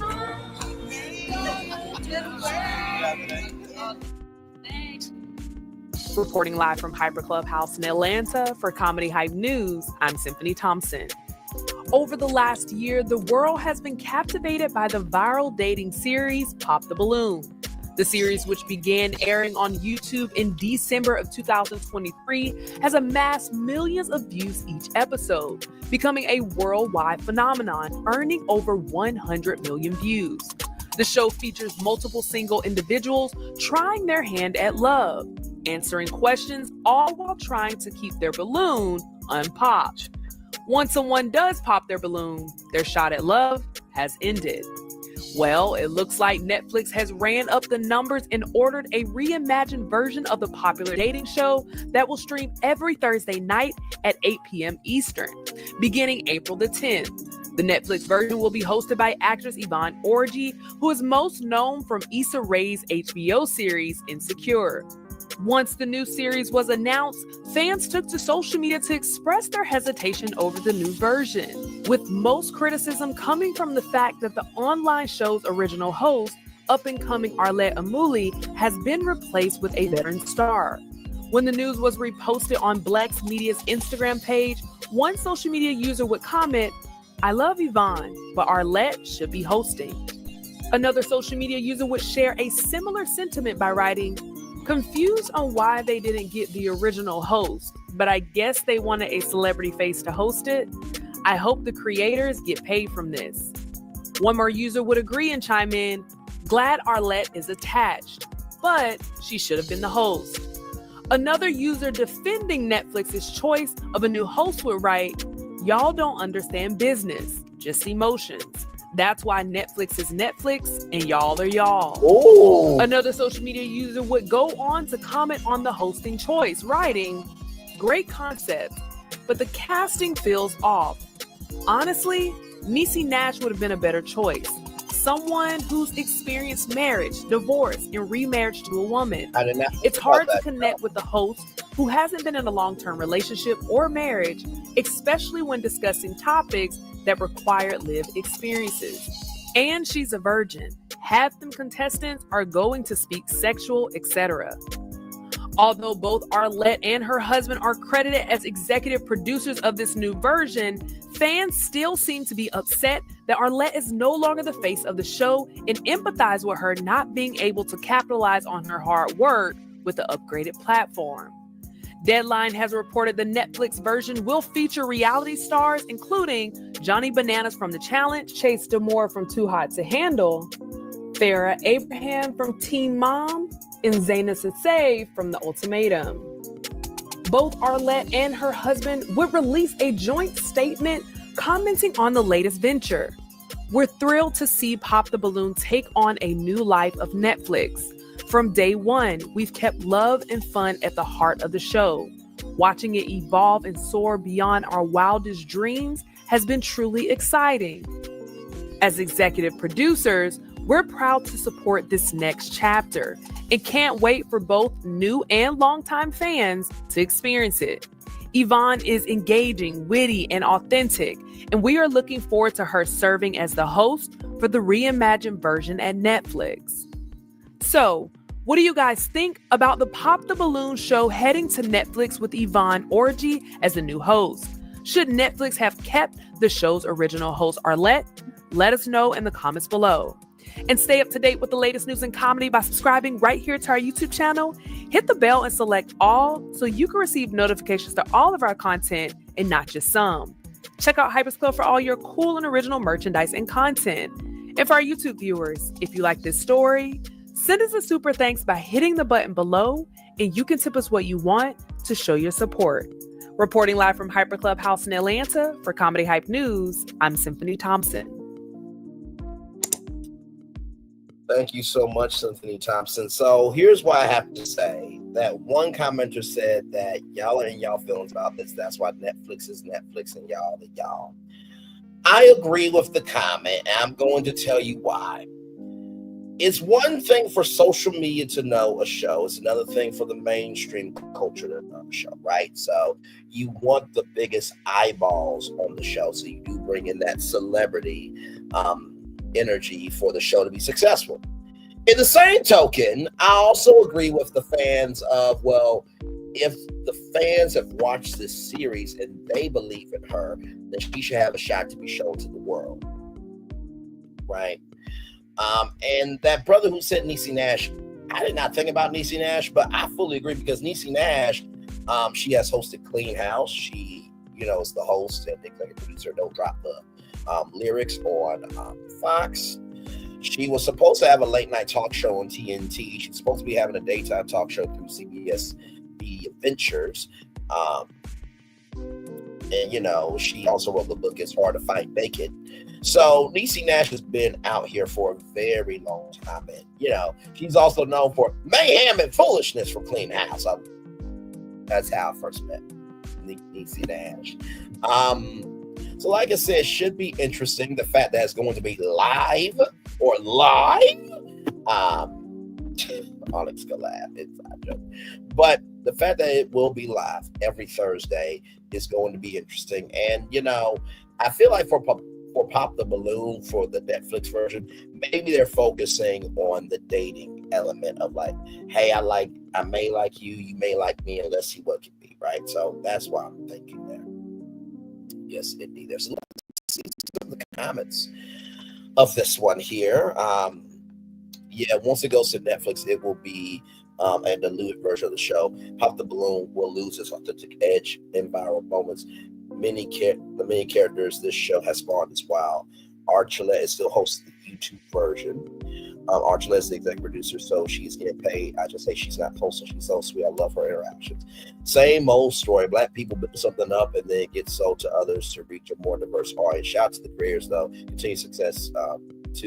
Continued success to them. They create an entertaining viral sensation. This is about to dilute the brand. The show will be the same now. The networks, Netflix got hold of her. She's the creator. She still benefits, and she's on YouTube. They're literally making it less black. This is the gentrification of black art. It's no different how country music and rock and roll are so far removed from their black origins that black people in those circles are marginalized. A damn shame. Wait, they fired her or moved her off. Why? The original was great. Yvonne is a great actress. It's a good actress, but this ain't for her. I would prefer Archulette for the community, but I'm not expecting much. I hope it works. People like the rawness of it with the original host. Adding celebrities takes away the funness of it and it looks manufactured. I'll keep supporting the YouTube version and give the Netflix a try, but seeing the effort doesn't appeal to me. Fixing something that wasn't broke tends to make the new product fall off. Hopefully it doesn't, but nonetheless, I'll support the original if the revamp doesn't appeal to me. That list of people toward the end look mighty non-melanated. I fully agree with you, brother. I fully agree with you there. So should be interesting. That'll be starring April 10th live every Thursday at 8, 7 Central. Only on, y'all know I love doing this, right? Only on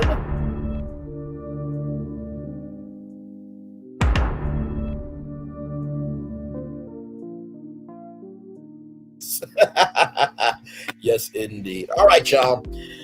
Our final destination. I was going to rest on this, but then I thought about it. I'm just like, I gotta talk about it. I gotta talk about it. By the way, shout out to rollingout.com, celebrating 25 years of being a platform. Congratulations to all of you. All right, here we go, y'all. Nelly confirmed he married Ashanti because of pregnancy. Yeah. Music icon R&B singer welcomes son after surprise wedding. And, Ashanti is pregnant. Again, congratulations to the beautiful couple. Nelly and married Ashanti, because she was pregnant. The couple's decision to wed came after discovering that they were expecting their first child together, marking a significant moment in their rekindled relationship. The 50-year-old rapper tied the knot with a foolish hit maker, Ashanti 484, in December 2023, and quickly admitted that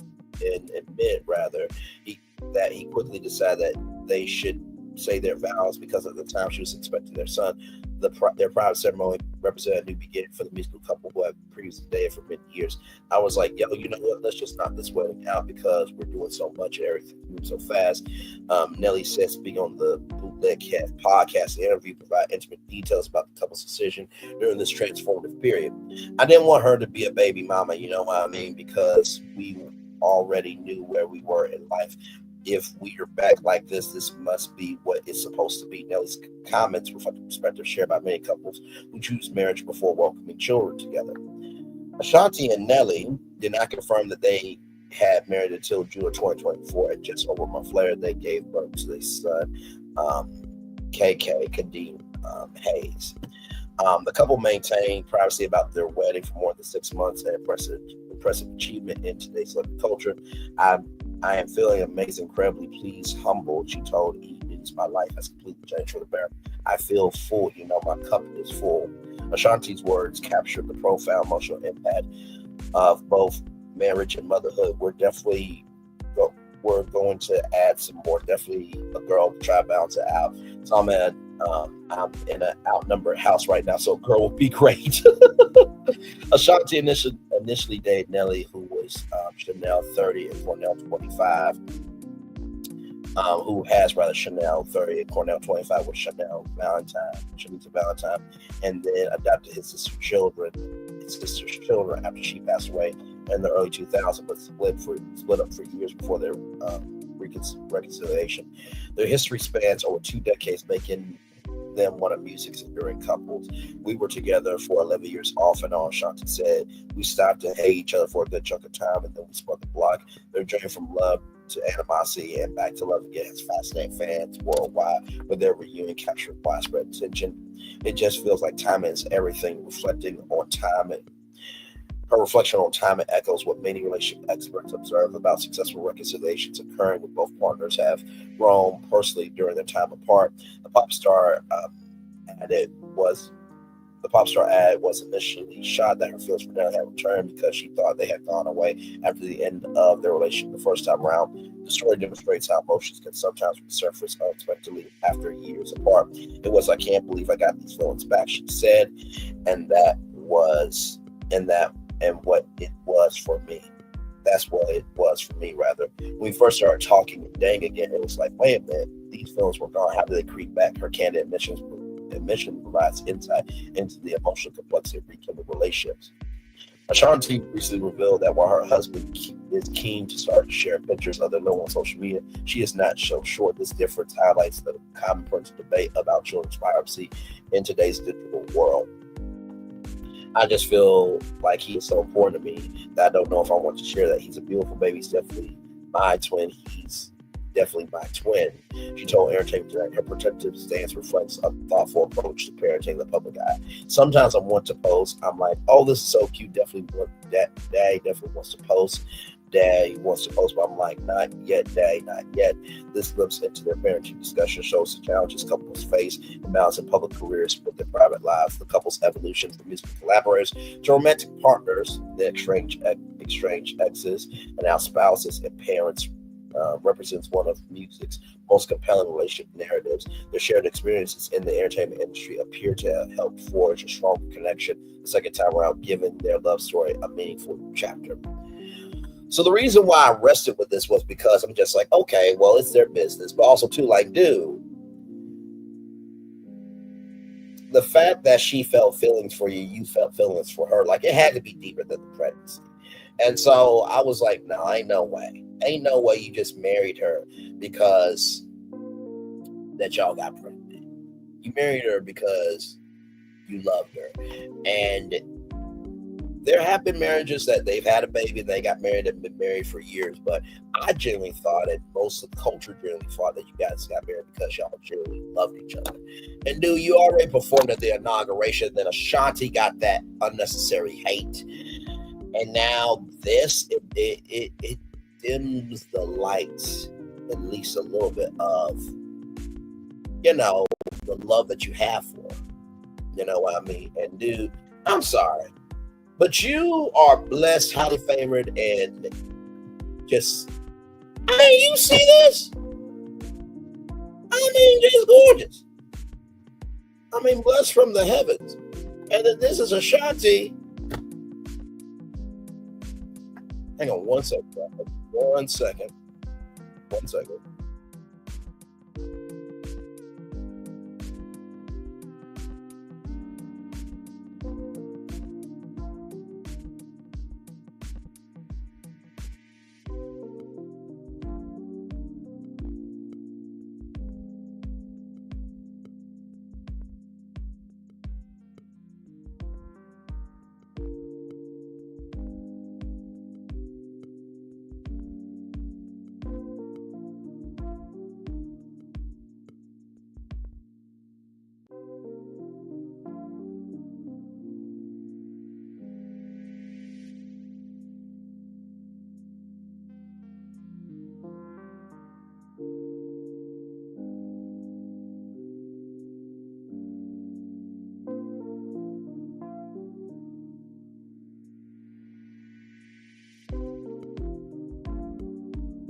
I'm sorry, y'all. I just had my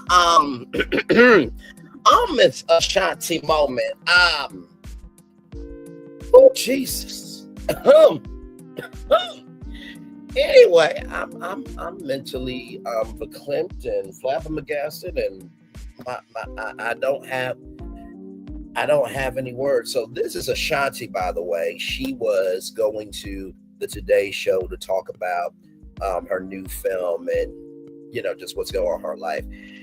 And brother, I mean, snatched, confident, and just she is happy through her shana. Like, you see the walk, you see the smile. Like, Ashanti needs to be doing more TV hosting. I'm sorry. Like, can we get Ashanti daytime talk show? Like, Ashanti will whoop Jennifer Hudson's ass on daytime TV. Like, do you not see? Nelly, you did not marry this woman because of a pregnancy. You motherfucker. Be lucky I ain't your cousin or nephew, because we will be having a talk right now about Auntie Ashanti. Okay. All right. Now that I got that out of my system, those are all of our destinations. In 1 hour, 57 minutes, and 15 seconds. Now, I do have some news for y'all. And trigger warning here, because this is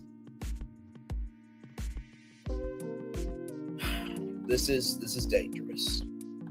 Okay, so just be careful with what you do. And this is the piece of shit bastard that did Jorge Diaz Vega. Okay, so that's the piece of shit bastard that did this. Okay, here we go. Disney World is facing lawsuit tonight. Good evening. I'm Martha Sagowski. The legal action is aimed at Disney and its employee accused of taking video of a girl's skirt. That man is now locked up in the Orange County jail tonight. Channel 9's Scott Martin joining us live outside the theme park. And Scott, you learned that one of the alleged victims just filed that lawsuit. Martha, good evening. The lawsuit claimed that Disney World should have known that Jorge Diaz Vega had a history of taking inappropriate videos. It's why that family is now suing the theme park for negligence. A new 18-page lawsuit claims Disney World should have known Diaz Vega was unfit for his position and posed a risk for park guests and employees. The lawsuit says the park should have been aware of evidence uncovered by investigators that included more than 600 images and videos of unwitting victims on his phone. Criminal attorney Jose Rivas explains why the lawsuit has ground. Now, all the plaintiff needs to prove is that this individual, this defendant, was working during the course of employment. He committed this act, and that Disney had a duty to investigate him. Court documents reveal the victim in the lawsuit was 14 years old at the time of the March 2023 incident. She told her grandmother Diaz Vega bent over to pick up a toy and used his cell phone to take a picture under her dress while at the marketplace inside the Star Wars Galaxy Edge. Both an Orange County Sheriff's Office affidavit and the lawsuit say Diaz Vega's recording history involved park employees. Court documents state he was caught recording a female employee at Disney's Animal Kingdom before the incident involving the minor. Diaz Vega admitted to taking videos and even showed investigators some of what he took. The affidavit says he said taking the videos was a guilty pleasure. He told them he had been doing it for 6 years, the duration of his employment at the park. This is a perfect case where, you have to be aware of your surroundings. In this particular case, you have, someone here dressed in a uniform, and is trying to record a minor, and this had not been for this individual seeing this, and who knows how many more times it occurred. During an interview with deputies, he wrote an apology letter to his victims. He also shared why he committed the act. He told investigators when he was little, living in Puerto Rico, a female clown placed him under her dress. What the fuck? Diaz Vega is set for has a competency hearing set for May. Now, I did reach out to attorneys on both sides, his attorney as well as the attorney who filed the lawsuit, but have not heard back. I also reached out to Disney for comment and haven't heard back either. Live in Orange County, I'm Scott Martin, WFTV Tonight. Also new tonight, SeaWorld Orlando is facing a possible penalty after an employee was injured during a training exercise with a killer whale. The incident happened in September of last year at the park here in Orlando. A U.S. Department of Labor investigation found that the trainer was not properly protected while working with the whale. OSHA has proposed a $16,000 penalty. SeaWorld now has 15 business days to comply with the fine or contest those findings. First of all, that piece of shit bastard is going to be handled in jail. To take 600 upskirt photos and to do that to an employee at any place is fucking sick, beyond the pale and tattered behavior. And that's why in the review that you guys will hear for Beyond the Gates, it's supposed to be premiering now, but I just checked in on it. It's at 44%. But it will be uploading soon. And I can't wait for y'all to hear it. When Naomi talked about sexual harassment and, you know, a toxic workplace environment, and Haley dismissed the three women's claims because she never experienced it. Just because you never experienced it doesn't mean it didn't happen. And Disney, y'all need to do the right fucking thing on this. This is non-negotiable. There is not enough tickets for life. There is not enough premieres that they can go to. This was damaging beyond belief, and y'all need to get y'all shit together. And that can be detrimental to Disney parks, because if they don't feel safe, they're not going to come to the parks. It's beyond fucking disgusting. Beyond fucking disgusting. It's beyond disgusting. It's supposed to be the happiest place on earth where dreams come true, and Disney has a standard, right? But to no avail. That being said, and I say that's a positive news story because it's being handled. Because there's so many cases out there where we don't hear about how they're getting handled. Most of the time, because it's not our business to know how it's getting handled until it's handled. But at least there's accountability happening. From Deadline.com, Legend of Zelda live action pick from Westball and Sony sets for spring 2027 release. Update today. No, very early in the morning, Los Angeles time announced by their Nintendo Today app that the live action film of The Legend of Zelda will hit theaters on March 26, 2027. Westball is directing, and Shigeru Miyamoto and Avi Drad are producing. The only other movie that's going that weekend is an Untitled Legendary Warner Brothers Monsterverse feature.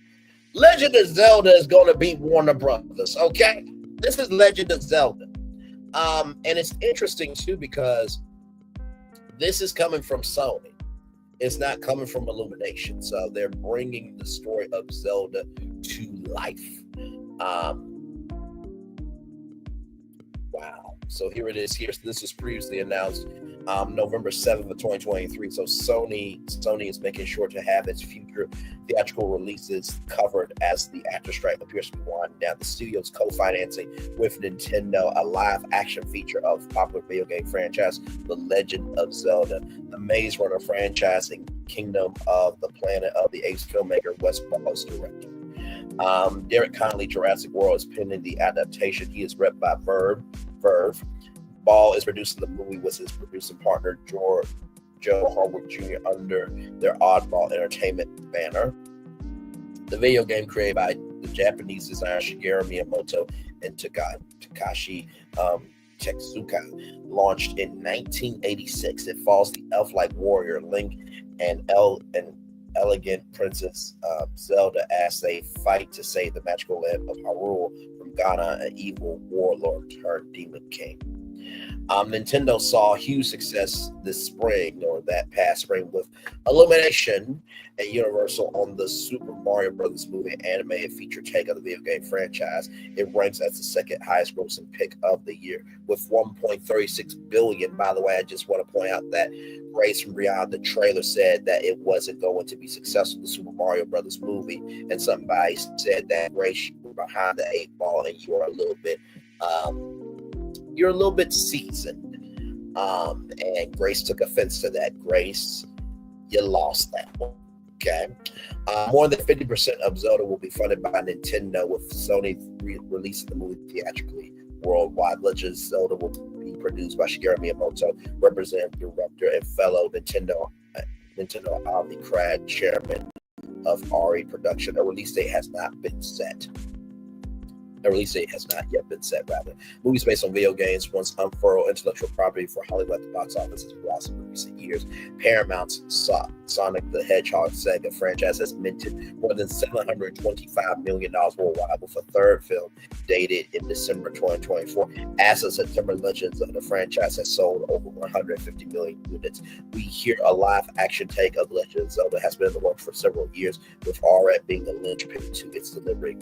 The Spider-Verse had a big hit earlier that summer with Marvel Spider-Man Across the Spider-Verse, which has grossed over $690 million. So congratulations, Legend of Zelda will be coming to the theater soon. And believe me, I am sure that there will be a premiere launch party at Super Nintendo World at Epic Universe in Orlando, Florida. Of course, at Super Nintendo World in Hollywood, and of course at the Nintendo Store of San Francisco and the Nintendo Store of New York. So there it is there. But by the way, speaking of Universal's Epic Universe, there's something that happened that I saw on my phone here. A lot happens while we're live on tour, and you never know what's going to happen when we're live on tour. But for Universal Park news today, these are the positive news stories here. After a temporary pause this morning, yes, there was a pause on ticket sales. Universal Orlando Resort has resumed ticket, express pass, and other add-on sales for Epic Universe. Epic Ticket and Express Pass sales resume.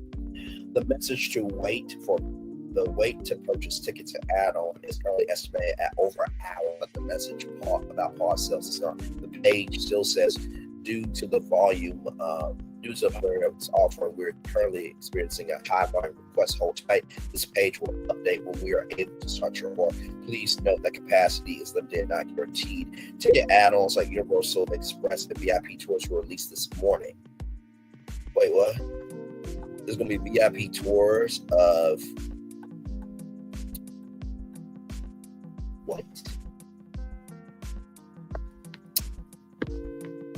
Okay then. I'll fill you guys in here in just a minute. I say you never know what happens when we're live on tour. Ticket add-ons like Universal Express and VIP tours were released this morning, causing high demand on the website. Universal Epic Universe opens to all guests on May 22nd, 2025. It is currently holding team member family previews, though they began with some controversy. Because there are influencers, right? You have an influencer in your family, you know, hey, you're a team member, I'm a content creator, can I go? And it's supposed to be for just family and friends, because they have not released annual pass holder previews, and they have not released content creator and influencer previews as of yet. I keep saying, and I may be wrong about this, but I keep saying that I believe that for the influencers and content creators, they will probably go May 4th to the 10th, because that's 2 weeks out from the launch day of Epic Universe. Okay, so here it is here from Universal Parks news today. Universal Orlando Resort is now selling Universal Express for Epic Universe, as well as VIP tickets and tickets for the new Darkmoor Monster Makeup Experience. So here it is here. Only 1 park and 3 park Universal Express passes are available that include Epic Universe. The 2 park option only includes Universal Studios Florida and Islands of Adventure. The following Epic Universe attractions are available for Universal Express, subject to change, and they are Constellation Carousel, Curse of the Werewolf, Fire Drill, Hiccup Swing Gliders, Sick Arenas. I think that's the circus show over in Wizard World, Harry Potter, Ministry of Magic. Mario Kart Bowser's Challenge, Monsters Unchained, The Frankenstein Experiment, Stardust Racers, The Untrainable Dragon, and Yoshi's Adventure. Not included with Universal Express is Dragon Racers Rally, Minecart Madness, and Harry Potter and the Battle at the Ministry. One-day express pass for Universal Epic Universe, adding a Universal Express pass to skip the regular lines that participate in rides and attractions once per ride. This option is available for all ages, starting at $129 per day. Separate theme park admission is required. One-day express pass for Universal Epic Universe. Availability for this option has shifted since the add-on became available this morning. All dates for May, June, August. I'm surprised that July is not a part of this, but maybe July is sold out, and that's why it's not part of this article. And December 2025 have now sold out for one-day express pass. Okay, so maybe July is still open, right? Because that's the 4th of July weekend. Then you have July, August. So September, October, November. September, October, November, they're still open, it seems like. A 2-day express pass, add a Universal Express pass to skip the lines that participate in rides and attractions once per ride. This option is available for all ages, starts at $100 per day. Separate theme park admissions required. 2-day express pass for Universal Studios Florida, Islands of Adventure, and Epic Universe. 3-day express pass. Add a Universal Express pass to skip the lines and participate in rides and attractions once per ride. This option starts at $83.33 per day. Separate theme park admission is required. 3-day pass for Universal Studios Florida, Islands of Adventure, and Epic Universe. And then I'm trying to see why it's not.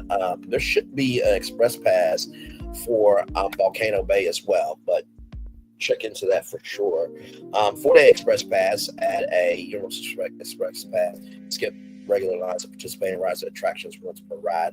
This pass starts at $71.25 per day. Separate theme park attraction is required. 4-day express pass for Universal Studios Florida, Islands of Adventure, Epic Universe, and a 5-day express pass starts at $59 a day. You can skip regular rides and participate in rides and attractions once per ride. This starts at $59 per day, like I said. That's interesting. Let me type in express pass for Volcano Bay, because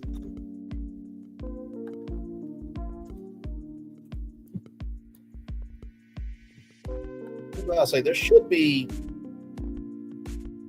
a pass for Volcano Bay.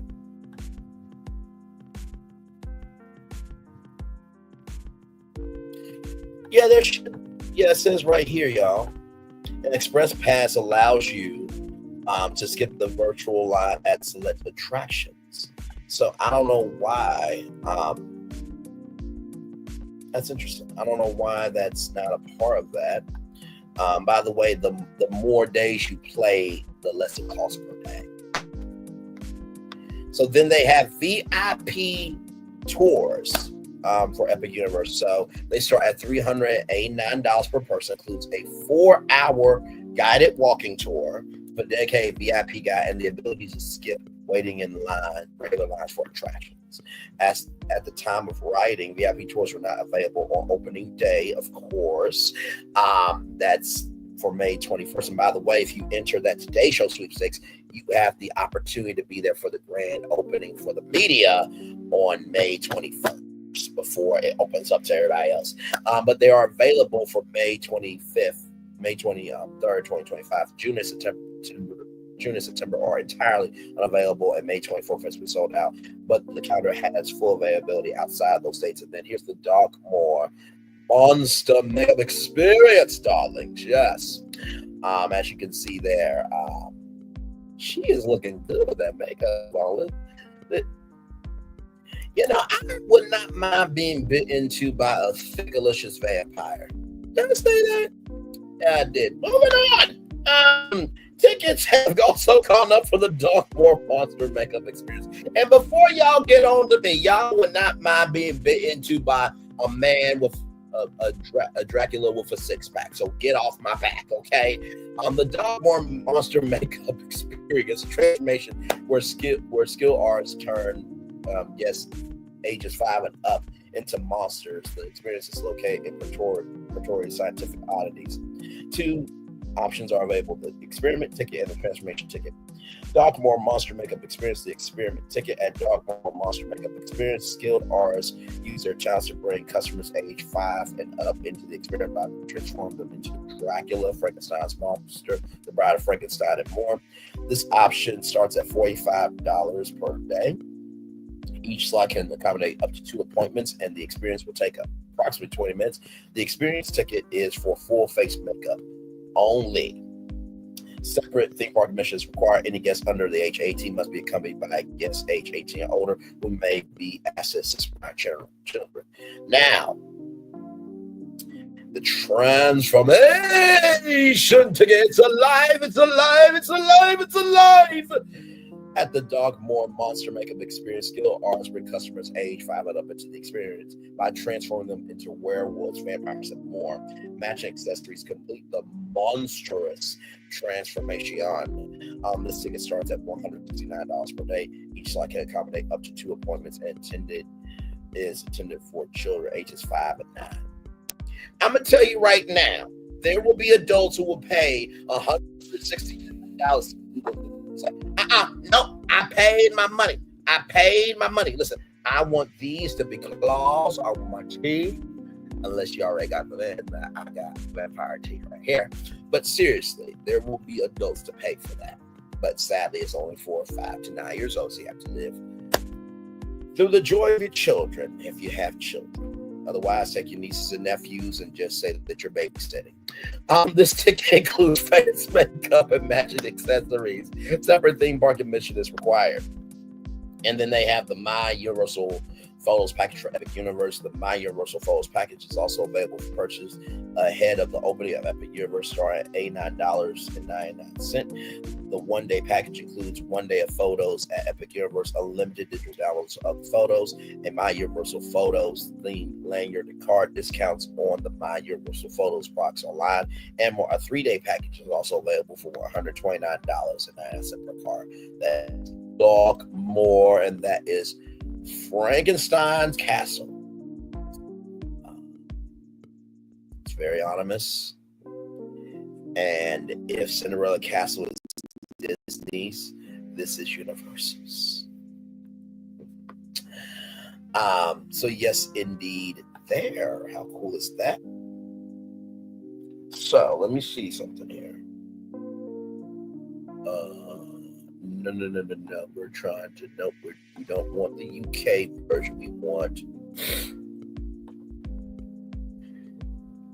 Because I really am trying to see something here. Because this is Universal. Oh.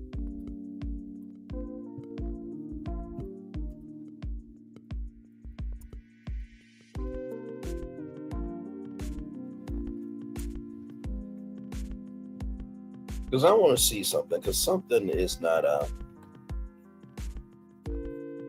something's not sitting with me.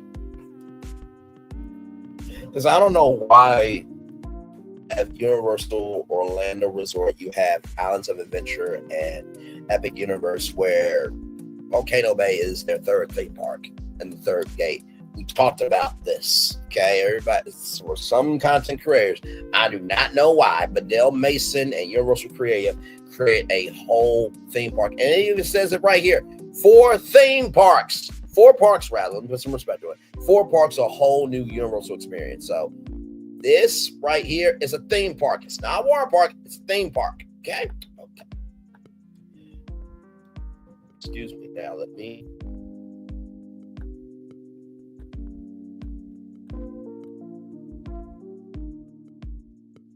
Okay, here it is here. That's what I'm looking for.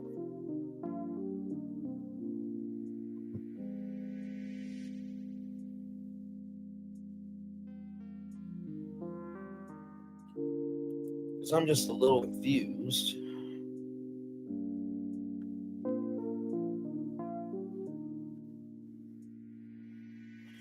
Oh, okay. So that's why. So Volcano Bay Express is a separate pass.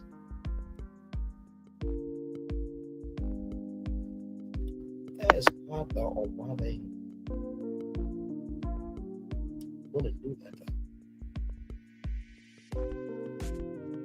So let's see here.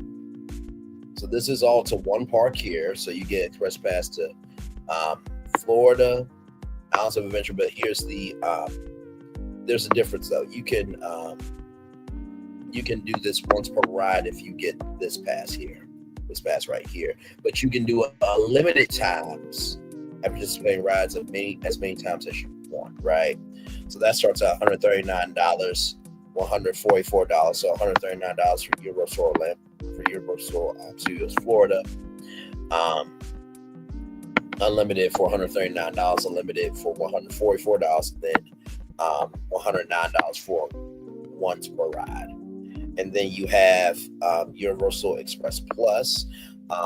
You get to skip all the virtual lines at all participating rides and attractions once per ride. And then you have the once per ride for Volcano Bay, so $49 and $19.99.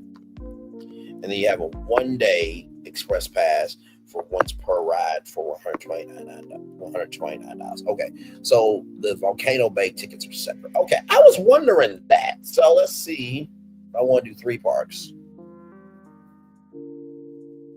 But you should be able to add Volcano Bay to that. I don't give a. Okay, that's what it is. Wow. That's disappointing.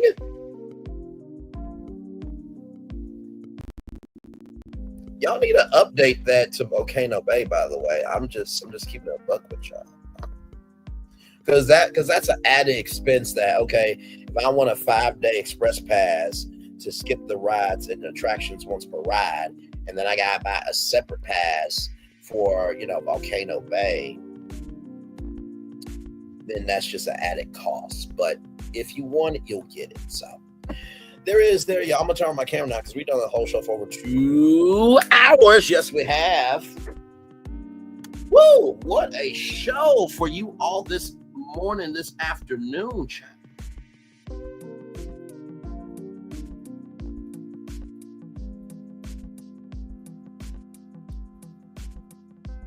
Oh, my Lord Jesus. Man, oh man, oh man. So what a show for you guys this morning, this afternoon, like I said. I think the story that really got to me was Marvin Sapp. Like, no matter how you try to put lipstick on this pig, it is still a pig of what you did, right? You don't lock people in a sanctuary to try to, get $40,000. At that point, nobody may not want to come to one of your events after that. There was a comment, if I'm not mistaken, by somebody from the Jasmine brand before the Jasmine brand went away again, that in New York they said, come up here and give $100 if you can't, don't come up here at all. And they looked at them, and they looked at Marvin Sapp funny ever since. So yeah, that Marvin Sapp story really got to me because it's like people are already struggling as it is. And, you don't know what somebody's last is. So that's how I felt about that story. So I think that's the story that got to me. The story that really inspired me, I think, was the male doulas. That's the doulas. What a wonderful, wonderful program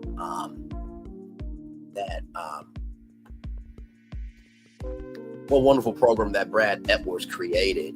And I pray that program is successful and prosperous and everything in between. For sure. That's why I do this show. I mean, you guys, for those of you who don't know, you all get to probably and really do see a world that is probably not broadcasted to you through mainstream media. Give me one moment, y'all.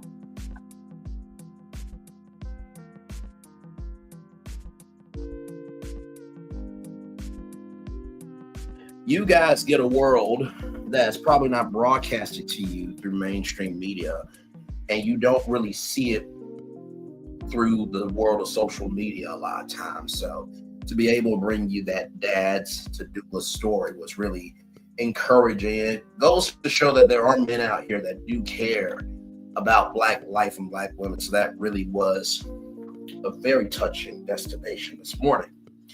Paul Kim, y'all raise that money and get that man out of jail, please. Because he did nothing wrong. Y'all celebrate the death of a CEO of a healthcare company. And this man who did this to Tesla, guess what? Tesla's going down on its own, whether Paul Kim was going to do that or not. Don't make no damn sense. Tamar Braxton saying that she's ready to be outside. Listen, you're ready to be outside, just be responsible for what you contribute, Tamar. That's all I have to say to you. And I can't wait for season 2 of the Braxtons to come to WE TV, because I definitely will be reviewing it for sure. Tyler Perry creating that Dreamers Collective, where ultimately five people will get $30,000 and will get the support of Tyler Perry Studios to create a short film. What a wonderful program. And hopefully coming down the line will be a content creator program as well. I mean, listen, he's already done the Dreamers program for, college students and people who are in a TV film program. And he's doing this for film directors. Content creators have to be down the line. And I think he might also do an unscripted program to find unscripted producers who want to produce unscripted television, because as you all know, he's got a deal with A&E Global Media, BET Media Group, and Pantheon Media Group, and also Reform Media Group as well.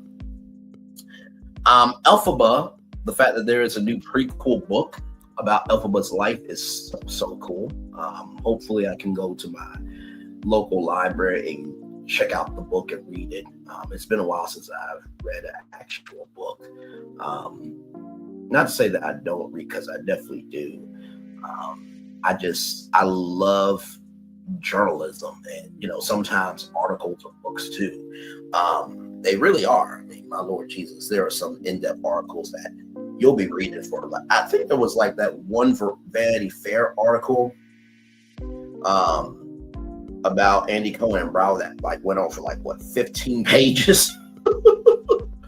So believe me. And then Pop the Balloon coming to Netflix. It's going to be interesting because it's live. So hopefully the tactile energy of the show, the boldness and the bravado of the show is not lost. Because just because you take the recipe doesn't mean the dishes don't come out the same. So we'll see. We shall see with Netflix. And then Nelly, brother, quit lying to everybody. Quit lying. Okay? Because this right here, if you married her for a pregnancy, brother, you are stupid as fuck. If you don't see the beauty, the wisdom, and the soul that she carries. I mean, I bet you the cameramen and women were like, "Oh, Jesus! The best job ever.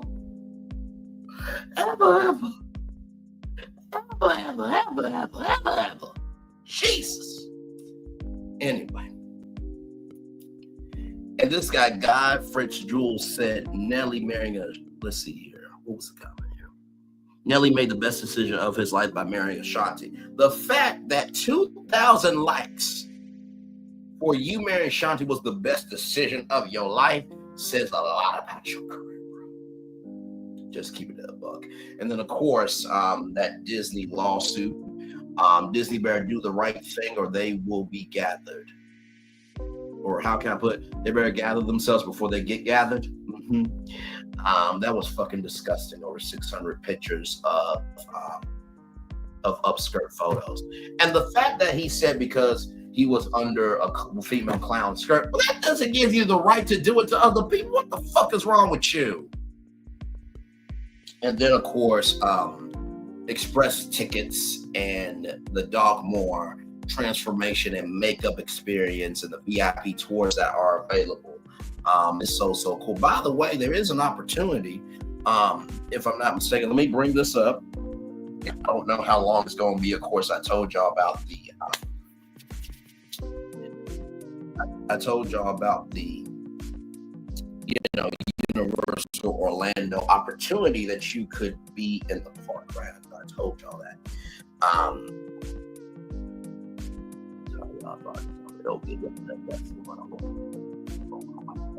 Later, okay. Let me go forward. And then here it is here, you guys.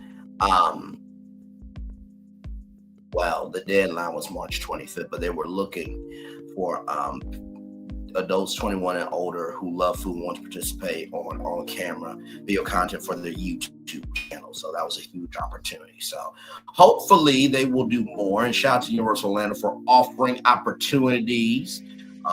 Disney should do that more often, but of course they're Disney.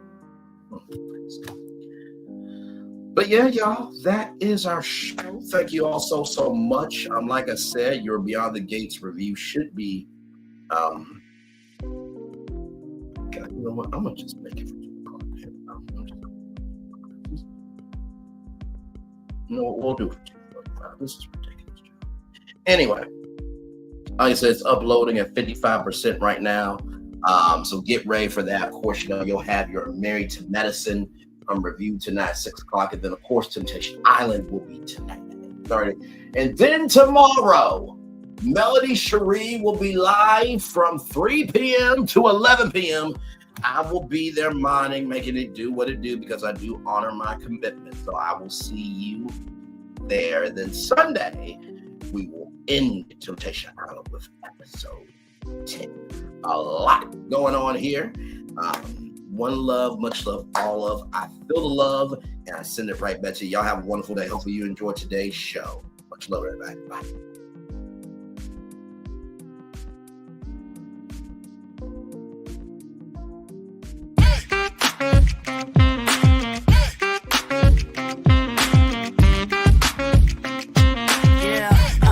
Yeah, we hustle all day. Yeah, we're working, let me play. You know me, work real hard, now we're ready, let's play. Hustle up, yeah. Ready, set, let's go, yeah. Hustle up, yeah. Ready, set, let's go. Turn it up, turn it up, turn it up, turn it up a little louder. Now get low, come on, yeah. Drop it to the floor, turn it up, turn it up, turn it up, turn it up a little louder. Now get low, come on, yeah. Drop it to the floor, drop it to the floor. Turn it up, turn it up, turn it up, turn it up a little louder. Now get low, come on, drop it to the floor, drop it to the floor. Turn it up, turn it up, turn it up, turn it up a little louder. Now get low, come on, drop it to the floor, drop it to the floor. Turn it up, turn it up, turn it up, turn it up a little louder.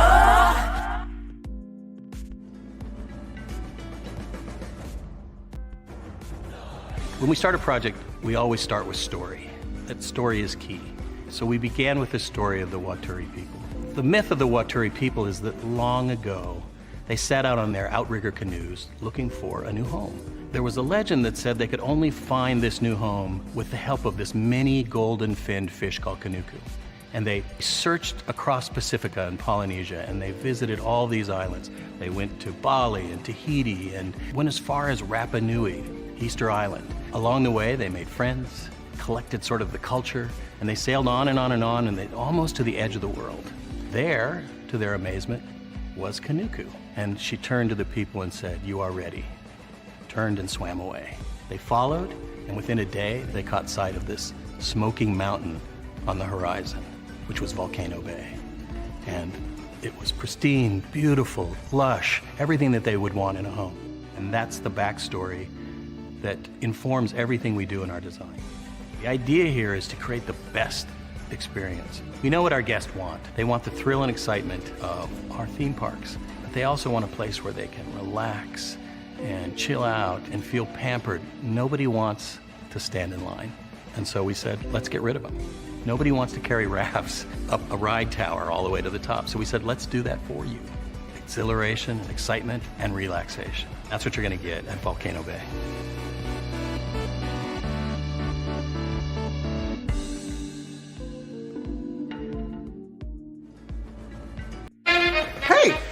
morning, America.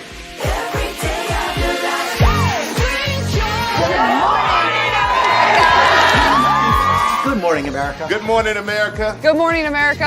Money!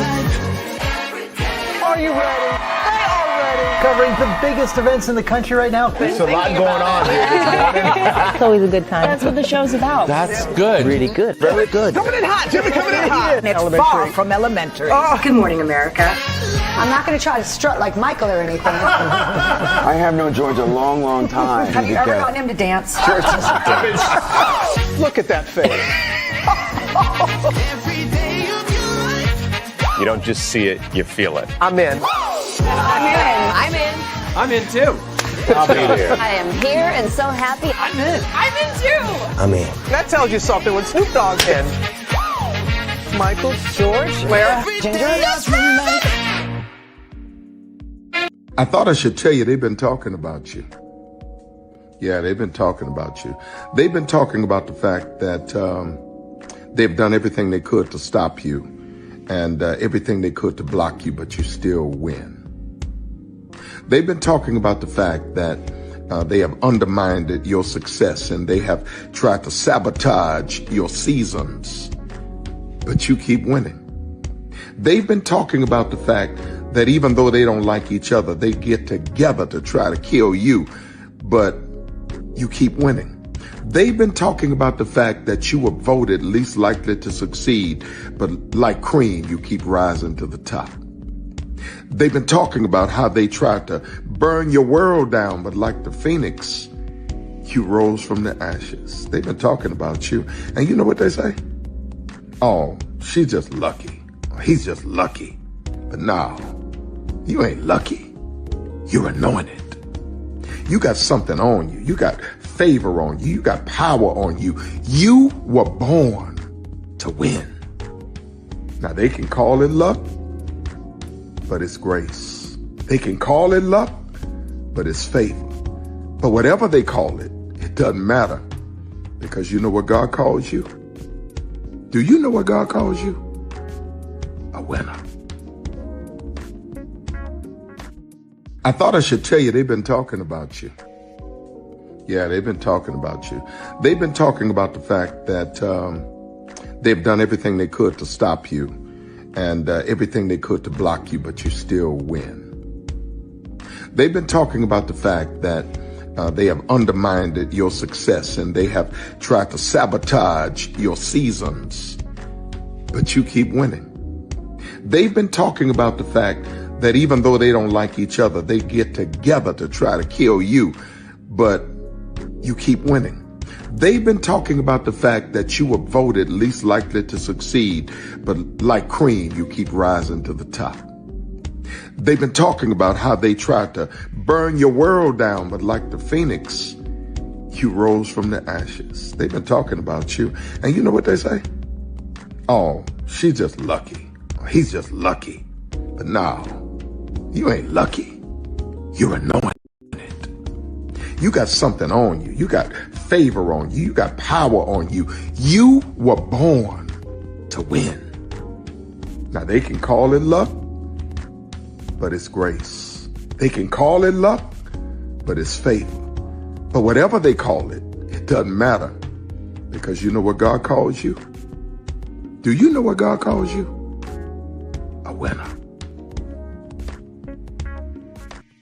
I thought I should tell you they've been talking about you. Yeah, they've been talking about you.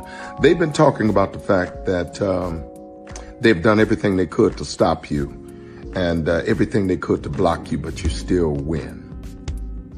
They've been talking about the fact that they have undermined your success and they have tried to sabotage your seasons, but you keep winning.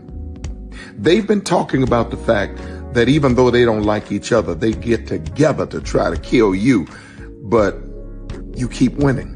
They've been talking about the fact that you were voted least likely to succeed, but like cream, you keep rising to the top. They've been talking about how they tried to burn your world down, but like the phoenix, you rose from the ashes. They've been talking about you. And you know what they say? Oh, she's just lucky. He's just lucky. But no, You ain't lucky. You're anointed. You got something on you. You got favor on you. You got power on you. You were born to win. Now, they can call it luck, but it's grace. They can call it luck, but it's favor. But whatever they call it, it doesn't matter, because you know what God calls you? Do you know what God calls you? A winner.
Prepare for a journey beyond imagination, beyond belief, beyond anything you've experienced before. Universal Epic Universe, a new theme park where you'll step through extraordinary portals to 5 immersive worlds. Prepare for a cosmic voyage of discovery, an isle of fire-breathing excitement, a shadowy world of monsters and mystery, new wonders in the wizarding world, and a new way to play. Plus the splendor of a magnificent resort hotel overlooking the park. It's all new excitement at Universal Orlando Resort. A week's worth of vacation thrills with 4 amazing theme parks, a variety of spectacular themed hotels, and incredible dining and entertainment. It's all at Universal Orlando Resort, where you'll find new adventures every day. Explore the astonishing worlds of Universal Epic Universe at Universal Orlando Resort.